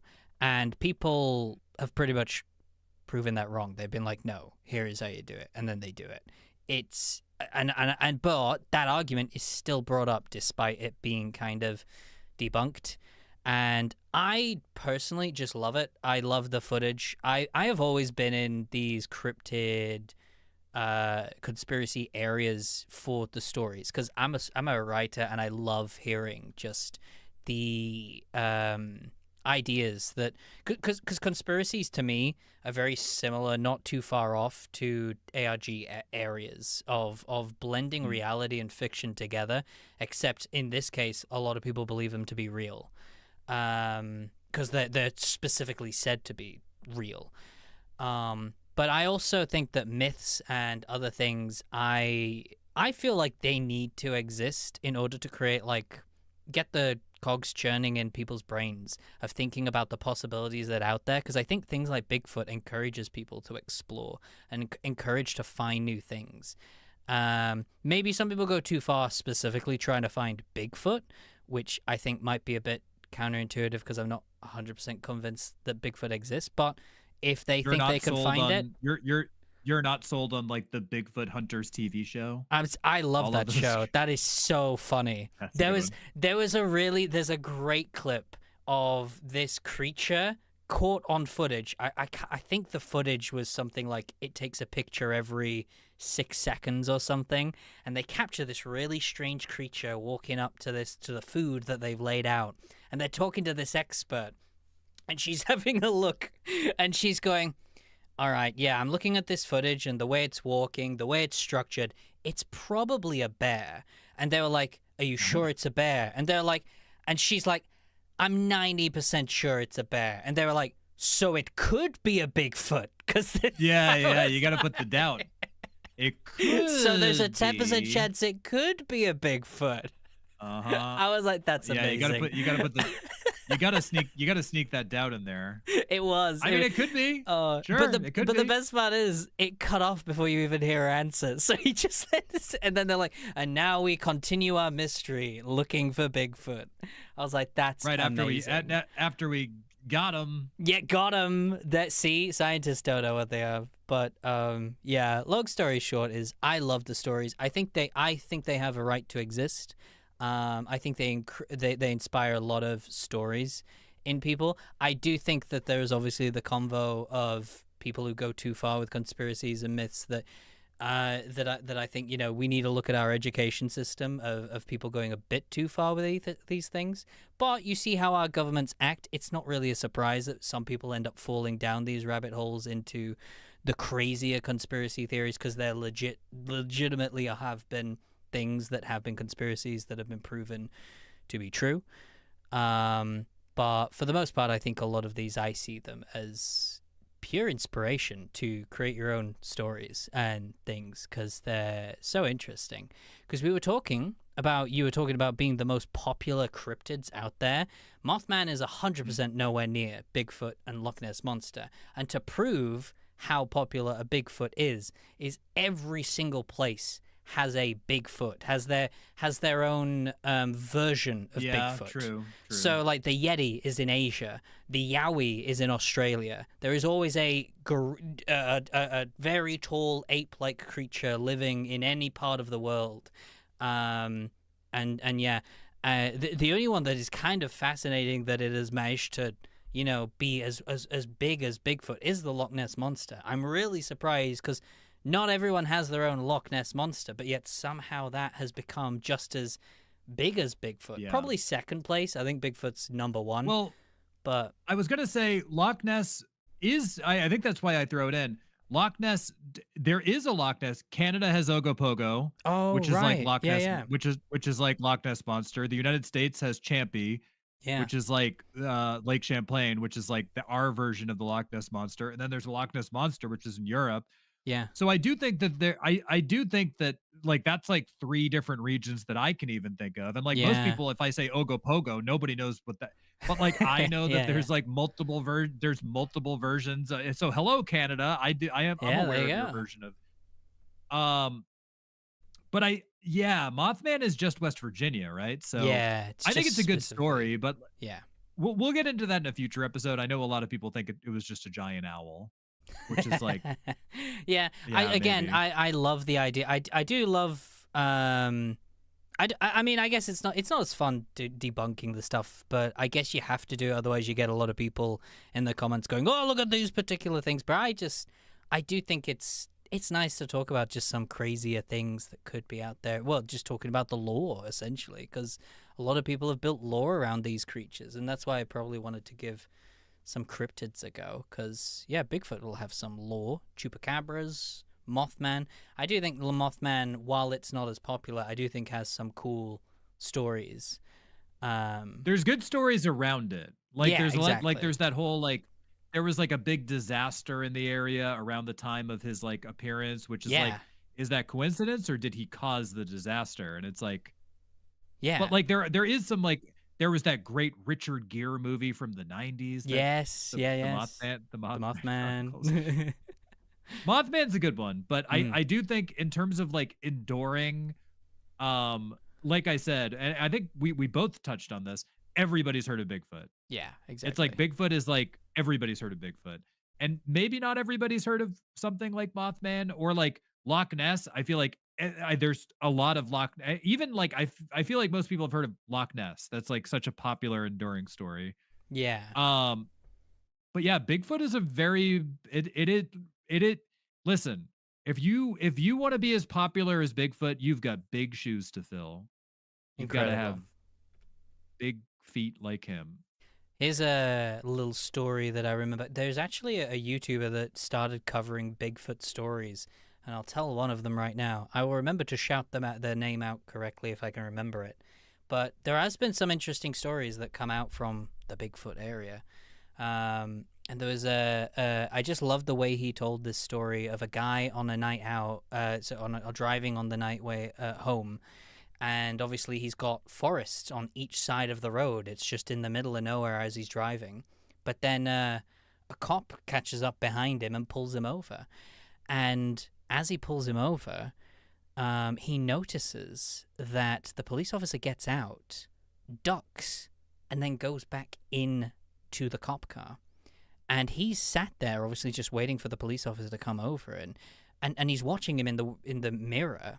This police officer's looking up into the woods, and he's like trying to see something while ducked down in the police car. And obviously he's just waiting. He's just sat in his his car, like, what the hell is he doing? What's going on over there?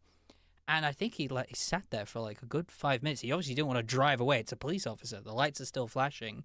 He's been pulled over, thinking, maybe I've gone. Don't know why he's pulling me over, but it's quite late into the night as well, so it's dark. And then next thing he sees the torch of the police officer shining into the woods. And he obviously looks over to the woods a little bit and doesn't see anything. And eventually the police officer seems to have composed himself, gets out, goes over to him. And so he's preparing to say, what is the problem, officer? Just to not get anything wrong or make him angry or just expect to, I don't know, bluff or whatever's going. I didn't know I was going this speed. Officer comes around and goes, "Did you see it?" And obviously he was like, "What?" There was just like this kind of glee but fear in the police officer's eyes. And apparently he saw something rushing at incredibly fast speed in the forest. And it looked like this giant furry creature that was incredibly tall, and it spooked the police officer. And I love a little story like that of just like, ooh, what did he see? Yeah. It's all, yeah. I think, those are always really fun stories. And I think, yes, it could have been Bigfoot, but I also think my first thought, as much as I would like it to be like a Bigfoot, is like, have you ever seen how large a moose is? Oh, yeah. You know what I mean? Like, there's so many creatures that, like, if you're in the middle of the woods, it's like a moose or a bear. And it's like, they do move and they are huge. I think, fast. But I do like to entertain that some of these forests, like Northern Cal, like if you've ever been to like where the regions where Bigfoot has been seen, like Northern California all the way up to Washington, it's a huge stretch of forest. And I think the thing that where I entertain Bigfoot is there's so much forest cover in these regions that something could be hiding there. And the forests are so dense that like we haven't gotten we haven't explored all the way through. And if something like lived in these woods for generations and generations and generations, and it was an intelligent creature, it is possible that we haven't discovered something that could be living in these forests. Yeah. No, it's I won't be. I will never fully rule out the possibility. I will lean towards more that I don't think he exists, but I will never be like he definitely doesn't exist. I'll be like that with like most things, until we've like properly explored everything. But yeah, I just love those little stories. I feel like we should get some stories like that for if we ever did a Bigfoot episode type thing where we all have some creepy stories of Bigfoot to tell. Kind of like when we get callers in to tell their ghost stories. I think it'd be fun to kind of tell it from other people's perspectives, if like, maybe we find some Reddit stories. I'd love to read some of those out and go over it. Because I bet Bigfoot's a good one though. Bigfoot's And, a good one. I think we have a couple. We could, because I still think Mothman, while it's not huge in comparison to Loch Ness and Bigfoot, I think Still it's a good story, online. yeah. It's definitely got a bit of an audience. He's got some fans. I mean, there is like Yeah. a whole there's a whole convention. Exactly. There's the Mothman Yeah. convention every year. So there definitely is there definitely is a fandom. I think Yeah. everybody cryptids are like anything else. I think if you're into cryptids and supernatural lore, I think everybody's got their, oh, this one's the coolest one. Yeah. And we And, did. like- We technically did a cryptid story. That was that the Enfield monster. That was, I think, a good one. Yeah, good that's a story. different cryptid. That's just Yeah, like yeah. another that's a B tier. Yeah, I think it's lower than B tier. I think because that's just You think one it's like story, C? isn't it? It's like whereas I envision if you're in the B's and A's, you've got multiple stories coming out of you. You know, you've got multiple. Whereas Enfield Monster's like that, just one thing. I think, right? There was only that one guy that saw it. There were a few, but yeah, Were there? I would say if we're gonna go S tier, Bigfoot is definitely S tier. Well, I think we need our own thing. I think we need certified odd. Yeah, we've got it. Maybe sort of. Yeah, an odd wine. We'll have to do a tier ranking system for cryptids. Maybe we've done that on the marathon. I don't know. The marathon's in yeah. a couple of days. Well, we don't know yet. I've definitely got one for the very low. I've already shown you, but I think it should be. I wouldn't even odd that with my odders. So I just think it's a very odd saying. And that can be if we don't like a cryptid, goes in. Wouldn't even odd with my odders. Get gone. Well, Pathetic cryptid. we certified odd with Bigfoot. That's Yeah, it gets that our is a certified odd. seal of approval for Bigfoot. We love Bigfoot around here. 100%. All right. I think we can look to wrap this up then. I think we officially Yes. wrapping up our final ever Odd Boys episode of 2025.